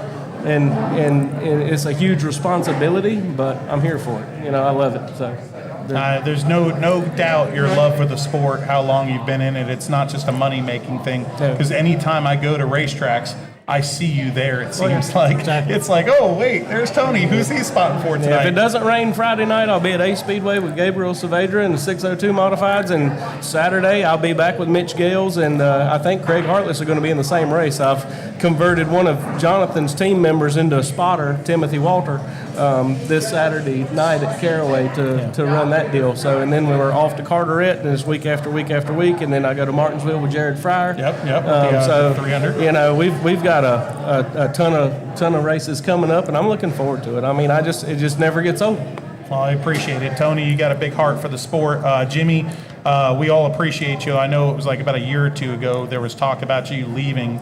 And I think every single person in this pit area either talked to you or talked to the powers to be because of the fact that we know you're one of the straws that stirs the drink, as I like to say, and at the core of the heart of this place. And me, as a guy that only came in here in like 2000, I'm not a guy like you that's almost like a lifer, but like we all appreciate the work that you and your crew do. So I appreciate that, Matt. Like I say, I'm getting ready to move on to Martinsville and to work with Martinsville, and I've always been told that I'm going to move to Darlington Speedway to work some for Cup. So I'm looking forward to the challenge, and like I say, sometime in the near future, I'd like to just move up the Cup, stay in Cup, and completely get away from the stadium. Well, just make sure that you train somebody because we need people like that. There's not a lot of hard-working people left in this, well, some of these younger generations, I will say. So, but thank you, Jimmy. Thank you, Tony. Hey, we'll be back on Talking Circles with Chris Carter. Thank you.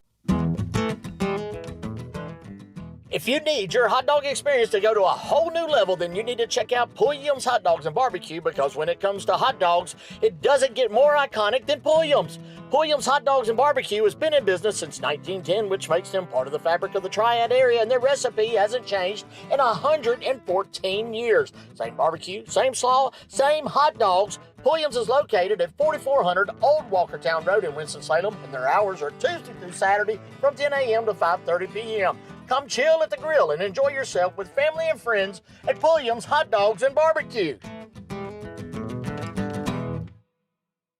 At H&H Auto Repair, no job is too big or too small. Family owned and operated for over 20 years, they can do it all. From oil changes to engine swaps to North Carolina inspections, H&H Auto Repair is your one-stop auto shop. Located at 3088 Kernersville Road in Winston-Salem, North Carolina, right next to Tickle Pink Convenience Store, stop by and see Daniel and Philip Harrison and tell them OCC sent you. That's H&H Auto Repair, 3088 Kernersville Road in Winston-Salem.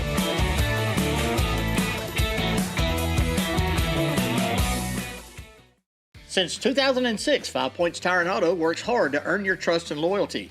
They know how important it is to find a Winston-Salem car service you can rely on, so your satisfaction is their top priority each and every day. Their professional automotive service offers you years of combined expertise from their well-trained technicians. They treat their auto repair professionals well because they value their skill and can-do attitude. They know their team sets them apart, saving you, the customer, time and money, not to mention worry. When it comes to auto repair in Winston-Salem, 5 Points Tire and Auto is totally confident they are the best option in town. They're located at 3075 Kernersville Road in Winston-Salem, North Carolina, and their hours are Monday through Friday from 7 a.m. to 7 p.m.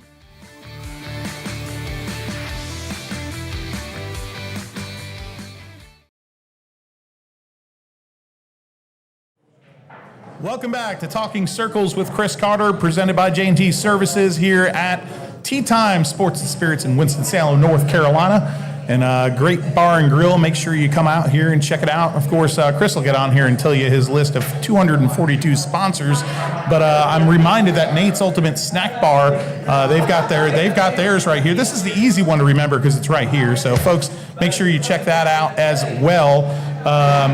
Peter Straga and Eric Messer, two of my buddies here up in the booth every week at Bowman Gray Stadium. They handle so much here behind the scenes at Bowman Gray from the communication standpoint with the media, with Peter and Messer, with all the great stuff he does as a photographer, driving the mule on Saturday nights, and just being the most lovable person in the Bowman Gray scene, doing so much. But hey, Messer, we talk about you so much, but Peter, there's a lot of people that don't know you because you're so far behind the scenes. They're watching this going, who is this guy? Tell me a little bit about your racing story and your background.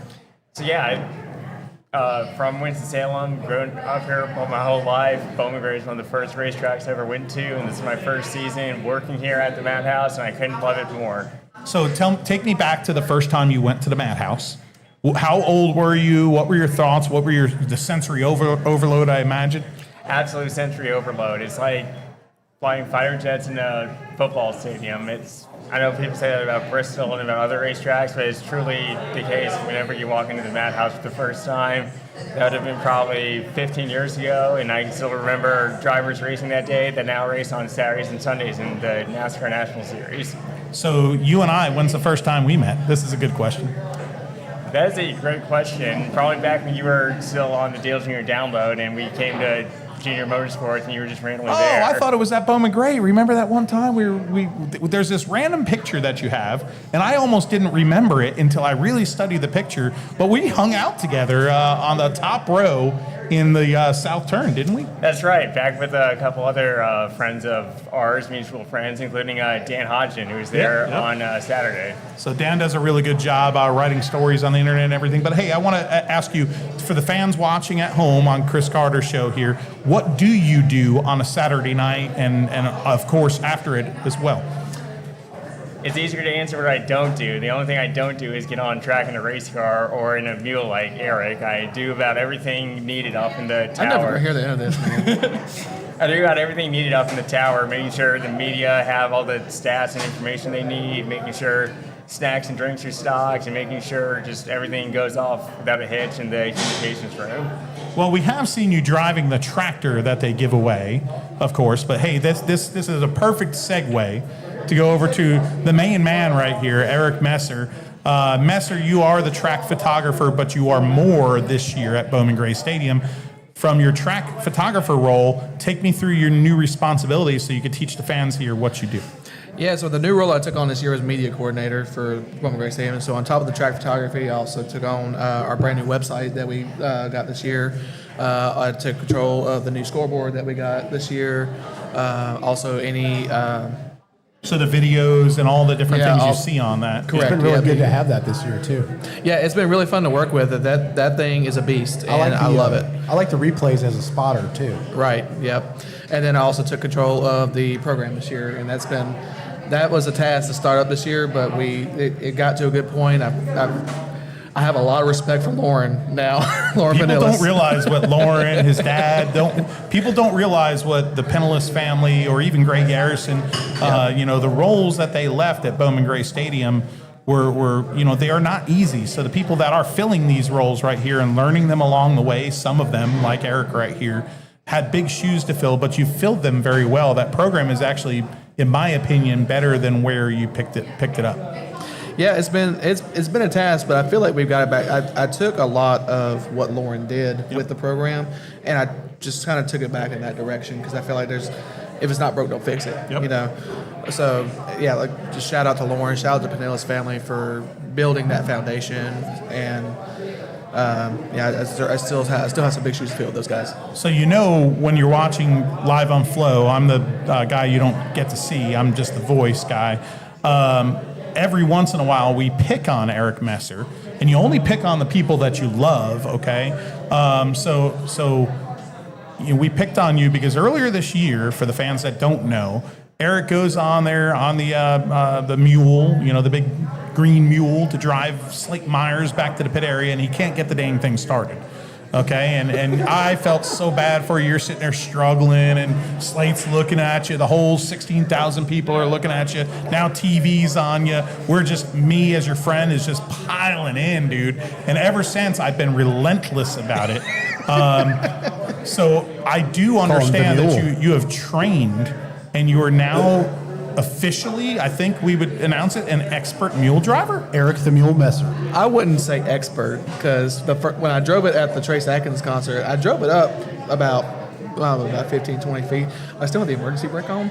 I heard about that. I did drive it though. But it's Jimmy Brown. He started out the year kind of shorthanded. I told him, I'm like, if you need me to jump in, I'm down there, use me. And that was just a situation where I just didn't. I probably jumped a little bit too far. Hey, but this job is part of it is jumping in the deep end every single week because, I've got my nephew, Lucas. He's only 16. He's learning the media ropes, working for my brother's new website, therepave.com. And, he had to deal with a lot of drama. His 2 weeks where he was solo without his dad. to lean on. And I'm in a broadcast, so I can't help them out that much. I always say Bowman Gray is a great place to learn if you're a photographer, if you're a media person, if you're any role track crew, because everything is amplified. So you learn because of that. Now, I want to ask you real quick, too, about that.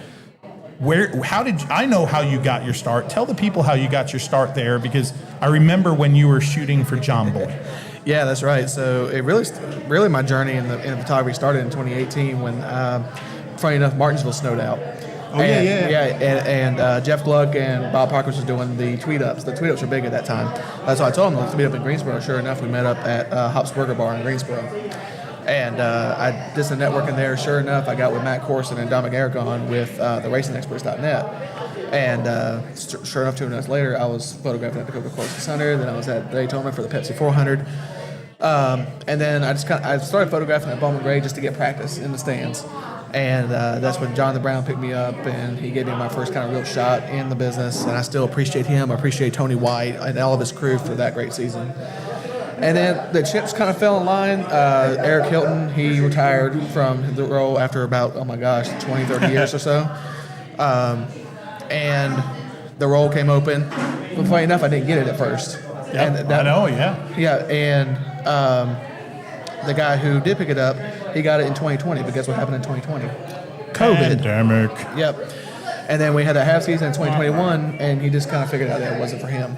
And then that's when Lauren Pinellas reached out to me, and I've been part of it ever since. So we appreciate that, because it's not only your art of photography and your vision, which is obviously you're not just capturing race cars on the track, you're making art. But it takes a lot more at Bowman Gray Stadium. You've been in it now for a year here at Bowman Gray as far as working. How much of it is different than working anywhere else? Because it seems like everything's amplified, including the passion, sometimes good, sometimes bad. That's a very politically correct way to say that. Everything's amplified. Everything's amplified, and it's something new every week. That's what I tell everybody. I did like what you say. It's like find jet. See, the old jet school flyers, term is jet fighters in a gymnasium. Yeah, that's right. That's right. Yep, I love that term. That's a perfect way to describe Bowman Gray Stadium. That is absolutely perfect. Well, hey, the stadium is better because of people like y'all, so that care about it. Because you could get people in that fill a role, right? Like Ryan here is our producer, okay? Hey. But he puts his heart into it. If he just came here and turned on a bunch of buttons, Chris's show wouldn't be as good. So when you get people to fill roles that are actually passionate about what they're doing, that makes a difference in the long run. So thank you guys for both being on the show. I appreciate your friendship. Oh no, I appreciate you too, and I'll tell you. There's another piece of the story from how I got. Are you going to pick on me here? Yeah, I'm gonna pick on you a little bit. So finally, he gets his revenge. No, it's not really picking, but just kind of the story of how we met was pretty cool too, because in 2019 when I was working with Jonathan Brown, I was an avid listener of the Junior Download, and I was walking around, and then all of a sudden you and Hud are walking up the stage as I'm walking down. We just crossed paths, and I'm like, holy crap, you're Matthew Dillner. And then we talked, and we got to be friends. Yeah, we got to be friends. About a couple weeks later, he brought me down to Junior Motorsports, and we talked, and we collabed together on the last race of that season, and that was the best experience, period, that I've had with him. I thought you were going to pick on me. Why are you pumping my tires, dude? Come on. Well, nobody wants to listen. Not a single person on Facebook wants to listen to anybody pumping Matthew Dillner's tires. Facebook, just that one lady is going to lose her mind and turn it off. They are going to have to listen to it, because you are also a big part of why I'm here where I'm at today, because I appreciate you and your friendship and your leadership and your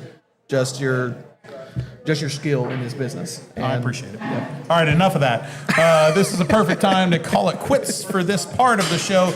Don't turn away, though. Don't go looking at other stupid things on Facebook. Don't look at other things on YouTube, whatever. Come back here, because we're going to take a quick little break on Chris Carter's show here, and we'll be back. We got another special guest or 2 or 4 or 122 left to go here on the Bowman Gray Wrap Party.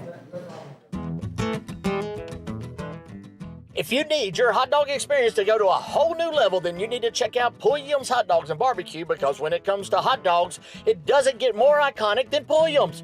Pulliam's Hot Dogs and Barbecue has been in business since 1910, which makes them part of the fabric of the Triad area, and their recipe hasn't changed in 114 years. Same barbecue, same slaw, same hot dogs. Pulliam's is located at 4400 Old Walkertown Road in Winston-Salem, and their hours are Tuesday through Saturday from 10 a.m. to 5:30 p.m.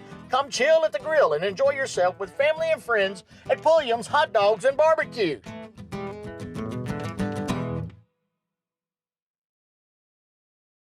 At H&H Auto Repair, no job is too big or too small. Family owned and operated for over 20 years, they can do it all. From oil changes to engine swaps to North Carolina inspections, H&H Auto Repair is your one-stop auto shop. Located at 3088 Kernersville Road in Winston-Salem, North Carolina, right next to Tickle Pink Convenience Store, stop by and see Daniel and Philip Harrison and tell them old CC sent you. That's H&H Auto Repair, 3088 Kernersville Road in Winston-Salem.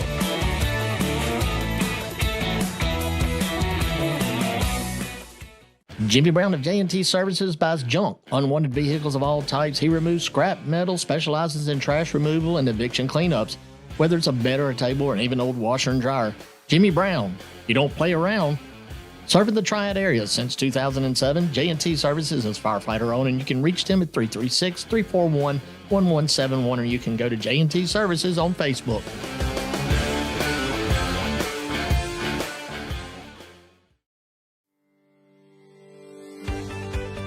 People can trust me to detail their vehicle because I've been doing it for years. I've worked on stuff from $1,000 all the way up to $100,000, but at the end of the day, you still gotta live up to the same standard.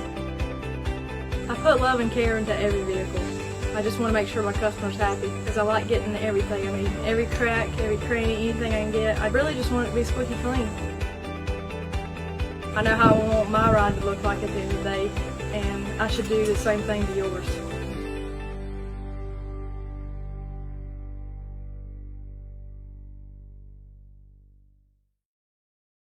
Hey, my name is Gavin Robbins. Welcome to Robbins Sandblasting.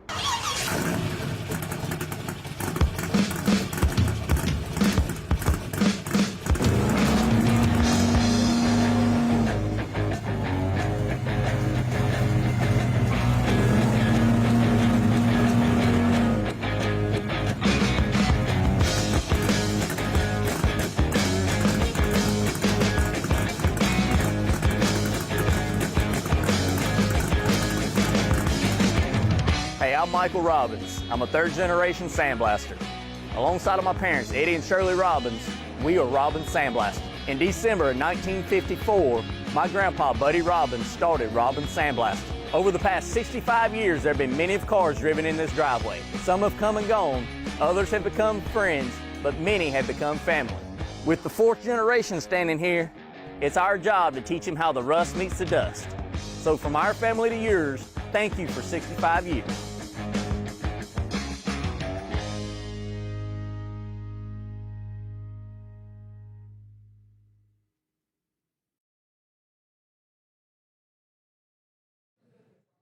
Welcome back to Talking Circles with Chris Carter, presented by J&T Services. I'm your quasi-host tonight, Matthew Dillner from Flow Racing.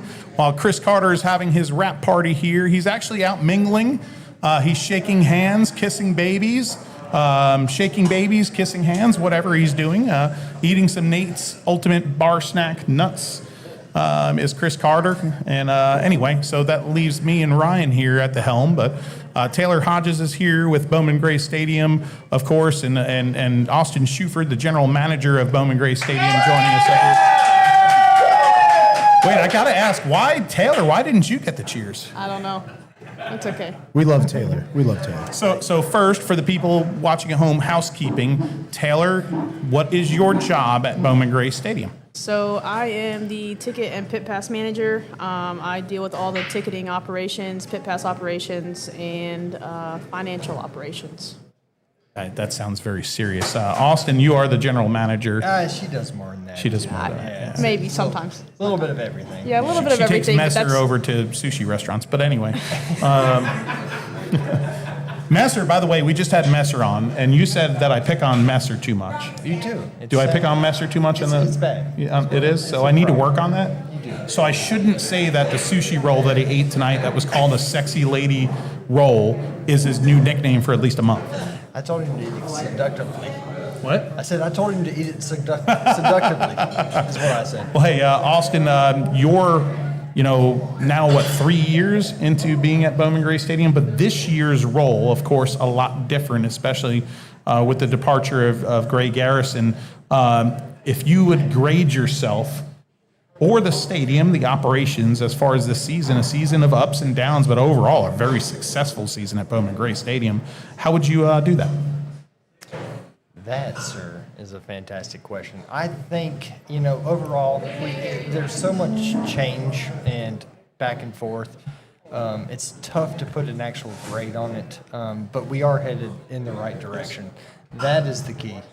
I would say grade-wise, A-. I like that. I like an A- there, but at the end of the day, we have a lot that we still need to do. And, truck race coming up. And I'm pretty sure we're going to do the Kyle Busch Invitational again. It seems like all paths are leading to that.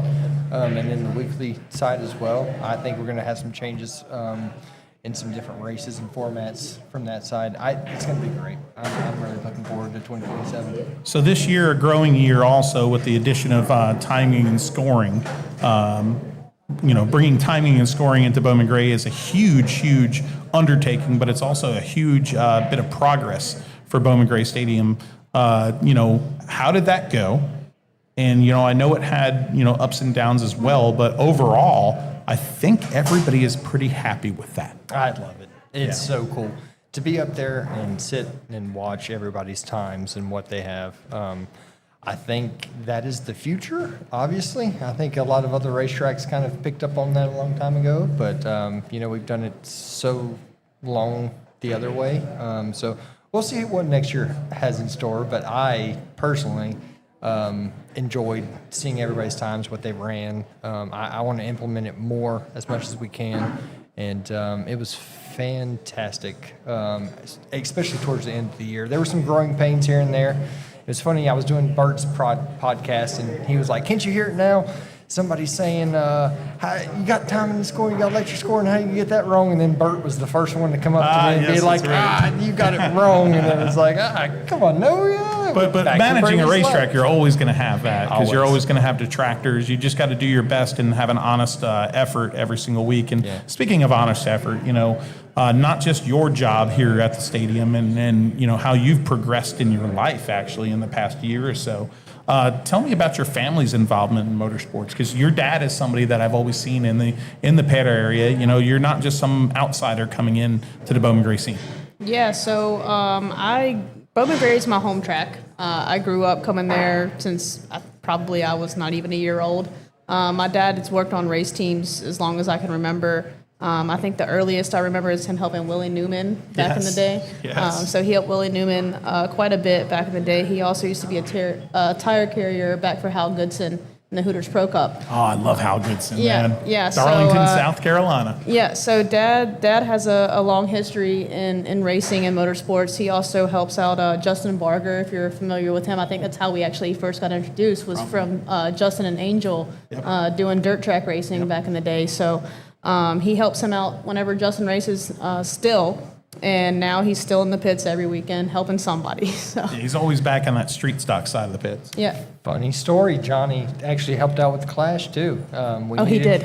We needed snow moved and ice moved, and nobody could drive the Bobcat we had up there, and Johnny just happened to be there. I was like, "Johnny, you know how to drive Bobcat?" And he was like, "Yeah." Went down there and did it. He was like, "That's the first time I've driven one in 15 years." He did a good job though, so it turned out okay. I think he had to clear out a spot for Clay and them, right? Yeah, it was for Ben. For Ben. Okay, yeah, and for the Ben. NASCAR folks. It was a big deal what he did.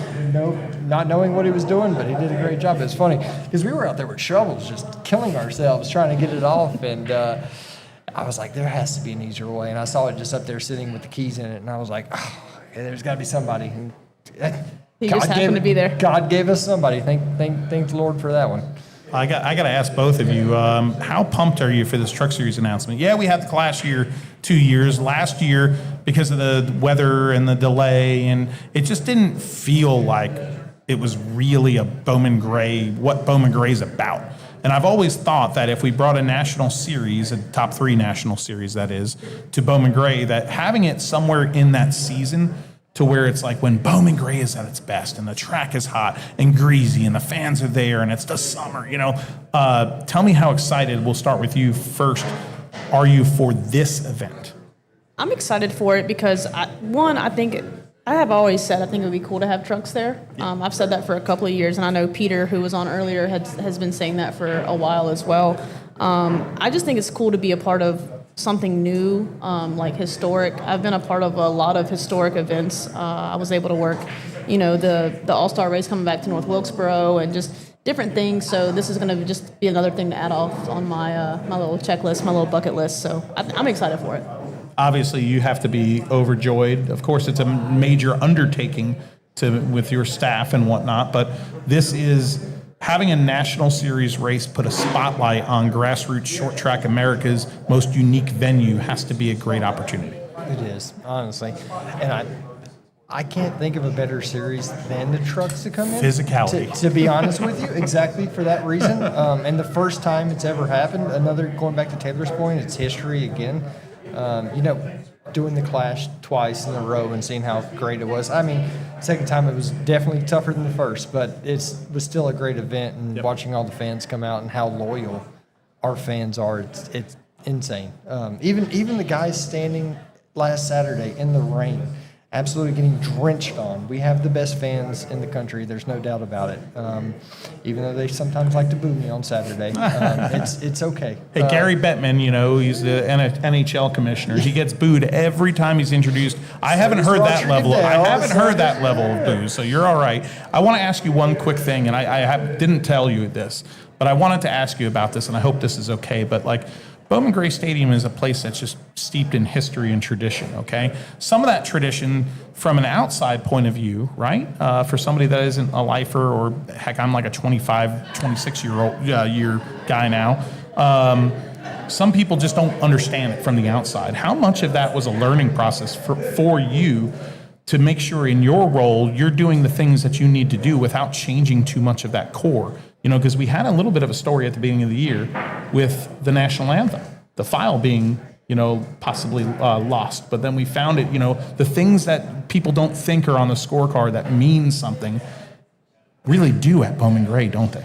They do. Honestly, I learned that in my very first race when I told everybody no personal vehicles in the pits, and then Burt Myers and Tim Brown. And Crab. And Crab. Actually, Tim and Burt got me at the same time, which is funny. And they were on each other's side on that one. And they were like, I actually helped Tim carry his stuff to his trailer. It was the worst decision I think I made. And I learned really quickly, don't change stuff around here. If it's not broke, don't fix it. Now, the stuff that is broke, that's obvious and everybody comes to you about, you can decide from where the other, make a plan and try to execute. But this place is special, and there's nobody bigger than the stadium at the end of the day. Not NASCAR, not us, not any single person or entity. This place will live past all of us. I can almost guarantee it. That's one of the biggest things I think that some people coming into the stadium don't realize. You might think you're a superstar or whatever, but, like Steve Burns, when I worked with Steve Burns earlier on in my cup career, I remember I wasn't cocky, but I was a little more brash than I am now. And I remember him sitting me down once after some little thing happened, and he was like, you know what, this sport went on without Earnhardt. It'll go on without you. And I was like, that was the greatest gravity I could be told by a professional that I respect like that. Your role here is one that sometimes, just like an official, doesn't get appreciated because you're not going to see the pats on the backs. You're just going to get the criticism. It's that role. You take that home on Sunday. You take that home on Monday. How long does it take you to get over that for the next week and to focus on promoting the next race in hand? That's a good question, Matt. I would honestly say, not having social media or not being on social media other than checking the Bowman Gray stuff to make sure what's getting posted is what I am asking to get posted is the biggest thing. So I don't look at it. I get stuff sent to me and I'm like, they don't mean it. Everybody gets hot. Everybody gets heated. As long as I have the respect of the drivers at the end of the day, which I do. I feel like a lot of them do respect. What direction me and Clay and everyone is trying to head in. That's the biggest thing to me. Everybody else, they're always going to have their opinions. And social media is the worst thing to happen to society, in my opinion. If not the worst love thing, it. if not the worst thing to happen to racing, to be really, really honest with you, because it used to be, you sat in the stands next to a guy and you're like, oh, this was wrong. I didn't like this. And then you go back and all the week goes by, you forget about what you said. Now that guy has a keyboard and everything else. He can type down whatever he wants to say. And keep going. Yeah, and keep going. And then you have some other guy who's like, hey, he's right. And that just fuels the fire at the end of it. Sometimes it works for effective promotion to keep keeps the fire lit sometimes to where people are engaged. It's not necessarily a bad thing all the time. What's the old saying? There's no such thing as bad publicity. Yeah, it's like Teddy Christopher or Dale Earnhardt. Hey, they might be cheering or booing, but at least they're making noise, At right? least they're making noise at the end of the day. And honestly, going back to the truck announcement, I thought it was going to go one of two ways, right? I thought it was going to be absolutely fantastic, or it was going to be just the opposite. And it was fantastic. I mean, the whole crowd went nuts. The crowd sounded like 150,000 people screaming and cheering how happy they were. And I didn't get the chance to go down there with Raj beforehand because I was up with qualifying, but I told the guys who I sent down there, I was like, guys, please convince him to do a burnout because we hadn't really nailed that area down. I was like, let him, tell him to do a burnout.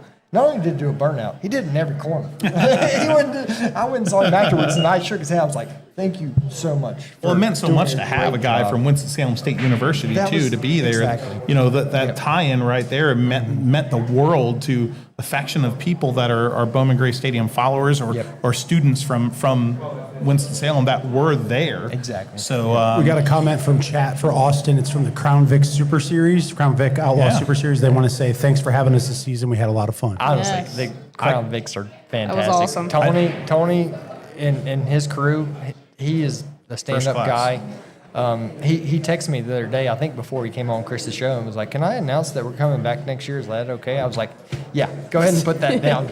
I was like, thank you. You got it. Okay, no problem I whatsoever. can't ask you. I am not going to ask you how much they're going to be back next year. I'm not. I will say this. But I will say, when will we know an approximate the Bowman Gray schedule and the inner workings of what next year will look like? That's a fair question.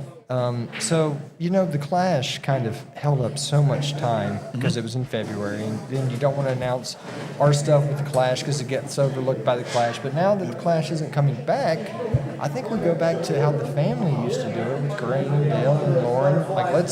Let's make sure that the schedule is announced at that December timeframe, the end of December, early January, like it always has been. I think that let's let all of our fans, let's everybody know as quickly as possible, hey, this is what we're looking at, this is what we're doing. And me, her, Peter, Eric, all of us, that's what we're going to be working on in the off season is getting that together. So if you need any help rolling that out, I love early Christmas presents. And I think everybody at Bowman Gray Stadium looks forward to any of those sorts of news of exactly what the opening day is. I mean, Pee-wee, okay? Pee-wee is one of the biggest fans of Bowman Gray Stadium. He's probably watching right now with Mama Lou. Hey, Lou. Hey, and, Pee-wee, you see him over at Kermit's working in the morning when I go get my tenderloin biscuit before I go to morning practice. And Pee-wee is just beaming to get out of there to go to Bowman Gray. And, in a few days, Pee-wee will probably start posting 260 whatever days until Bowman Gray Stadium. The faction of loyal fans here is incredible. I want to ask you another question that's, hopefully not too difficult, but there was times where on social media people would say, well, it seems like the fans there's less fans in the grandstands. I would personally argue there was a lot of really bad forecast nights that maybe kept a few people home, but Bowman Gray, when it's, half empty, is still 8,000 people. This is still one of the biggest tickets in town in the city of Winston-Salem and in all of short track racing. I couldn't agree more. Honestly, the best ticket in Winston-Salem, in my opinion. $15. I mean, where can you go and have that much fun? And to combat everybody who says that, I mean, this past weekend pretty much showed that, did it not? I mean, there was hardly any room to sit, and everybody who wasn't sitting was on the top of the concourse, sitting all the way around. So I mean, we've definitely had a terrible, terrible weather forecast this whole entire season. It's been rough. It has been tough to deal with. I think that's hurt us the most out of anything. But we're not the only ones. I mean, look at every other sport. Anything else you're looking at right now, everybody's in the same boat. And it's the nature of outside sports and promoting, events like this. It's going to happen, sadly. But I think with everything, the momentum we have going into 2027, the Truck Series, the changes that we're about to see and make from our end, from a schedule standpoint, everything will be the same. I mean, it's still going to be all of our 4 divisions. Brad Koff, Cars Modified, John Barrow, Loft, Sportsman, QRC Street Stock, Q104 Stadium Stocks. I mean, do you want to take over and meet my job at Flow Racing? You've got this, dude. No, I don't. We should. You guys have a You want to switch one night? We'll switch one night, and Bowman Gray will go all the heck because I'll be running it. I guarantee you'll be like, okay, switch back. Yes, and I'll say the same thing. I'll say the same thing because I honestly, hearing myself talk right now, I hate this. This is awful. I know you've got one ear off. Look, he's got one ear off there. Look at that. Look at that. You can switch with me and drive the mower out next year. Yeah, that's true. Yeah. Who's going to drive the mower out? You. Me. And then they can make fun of you for driving something instead of Eric. But if I drive the mower out, that'll look like I'm driving a Matchbox car. That is very true. It's because going I'm to a look big very guy. small. That's why I had to stand on the second step. When we were closing the show the other night. Yeah. Well, hey, I'll try to pick on Messer a little bit less. Thank you. Hold on. Wait. Hold on. She's walking away. I've got my fingers crossed. Hey, let's give a shout out to Simone. I got to thank my beautiful wife and everything she does. She puts up with a lot for putting up for all this. It's a long 18 weeks, and she does a great job. And honestly, I couldn't think of another woman in the world who puts up with all the stuff that she has to go through. So I love her, and I thank her very much. I just like how passionate she is about your job and about Bowman Gray Stadium too, and I think that leads well into you have to care about your work. And sometimes you could get judged for that, but I get judged for that for my entire career in times. But I would rather be passionate about something than not. So, and I know you're very passionate about your role, and I'm proud of you where you've come in your life and in your professional life here. It's been a great journey to watch and keep it up because you're going places. But been like 5 years in the professional world, but I feel like I'm doing all right. I know, but to see that growth has been amazing. She has done so well this year. It's not even funny. To be honest with you, she has been one of the stable points of all of us. Same thing with everybody. I mean, our team is the best it's been in quite a long time, and I'm really looking forward to 2027 and coming back strong. Well, you heard it right there. Austin Shuford, he'll be back next year. We're all going to be back next year, hopefully. The good Lord willing and the creek don't rise, as they would say. But thank you to everybody watching. We are taking another break, and we're going to be back. We're done? Then Chris, get over here. Chris Carter has to close the show, folks. We were going to have Zach Koger on, the racing plumber, the Koger plumbing machine. His whole crew is playing pool back there. But he had to go put the kids to bed. Zach, thank you for everything you've done. Congratulations on your amazing finish in the point standings, as well as getting that first win. We had 13 first-time winners at Bowman Gray Stadium this year, and it was absolutely an incredible year to see that. So, Zach, you were a big part of that. Chris, I appreciate you having me on the show. I didn't know I was going to be the show, but I think you do need some respect, and that respect is mingling with all the people that you love so very much in this pit area. Well, you dug your own hole here when you said, Chris, whatever you need me to do. And I thought that meant I was going to sit alongside you. Thank you for coming on. This was not expected. Thank you for being on. It was not expected. Peter Messer, I always talk about Messer, but this program's where it's at because of Eric Messer. He gets pissed off at me, and I get pissed off at him, but this show would not be where it's at without him. So thank you for what you do. Thank you, Ryan. Ryan. Woo! Tiffers. Free agent spotter, by the way, Ryan. Thank you, Tiffers, and your regulars, and Tiffany. So we're going to be back next week. We're going to do a Bowman Gray at Carteret County special show. Oh, really? So we're just going to keep going. Yeah, I'll be at So what night is that going to be? Next Tuesday. Is it next Tuesday? Is it going to be at the Bar and Grill in the infield? No, that's Friday night. We're going to do a show Friday night at Carteret County. So Friday, not Saturday when we're there. Yes. But the Friday night, the night before. So if the Smart Moonshiners. Modified, let me know because we'll get some Smart Modified Tour drivers there lined up for you too. This was Bob Lowry's idea. I love it. I'll be announcing, other than the Smart race, so I'll be announcing that race. Oh, great, great. For our guys and then their classes. So I'm excited about what else I got. I'm doing 2 sprint car races with JJ Dutton. Then I'm doing the 10,000 win Crown Vic race. So I kind of got a busy you're doing summer. the big Caraway race. Yeah, I'm going to stay warmed up for you, boss, okay? So Chris Carter and Randy Boylan will be back next year on the mic, ladies and gentlemen. I'll go ahead and call that now. 2 key parts of Bowman Gray Stadium lore, and what we talked about on the internet this week too, the balance. You know, like your style is unique. You are Chris Carter. You are yourself. You don't try to be anything else.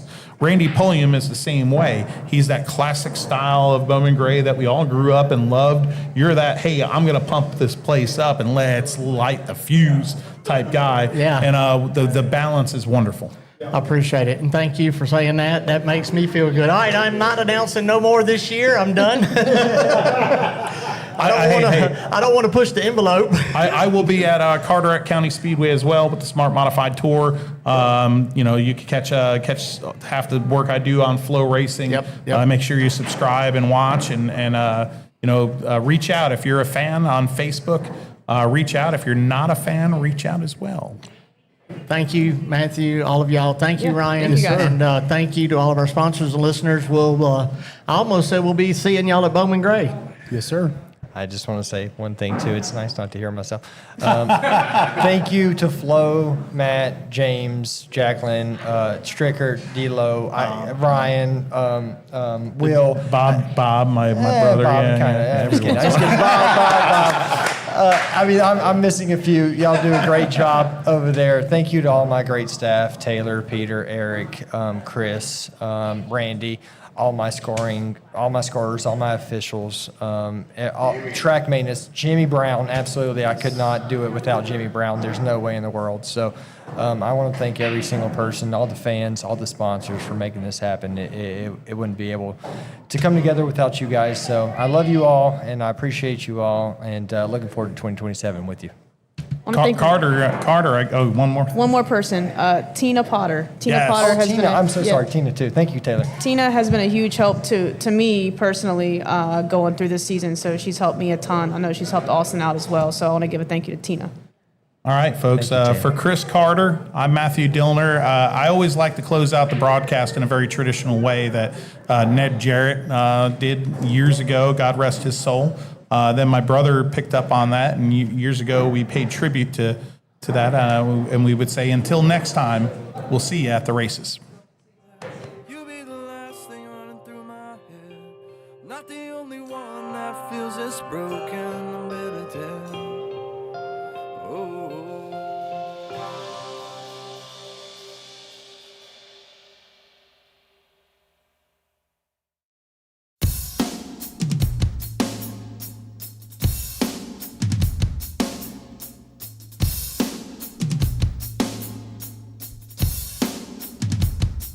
How do we belong in a world of silence? How do we belong in a life of lies? I'm sick of letting go of all the reasons that never die. I know we can't belong in this life of fighting. I can't be wrong when it's never right. But my only love for you is dying every night. I guess we need a reason to breathe and sit up. I walked this road 1,000 times, embrace the ones that help me rise. There's no telling how far we'll go. I keep them close like an enemy, and watch these walls gaping on me. Just so you know, been through this before.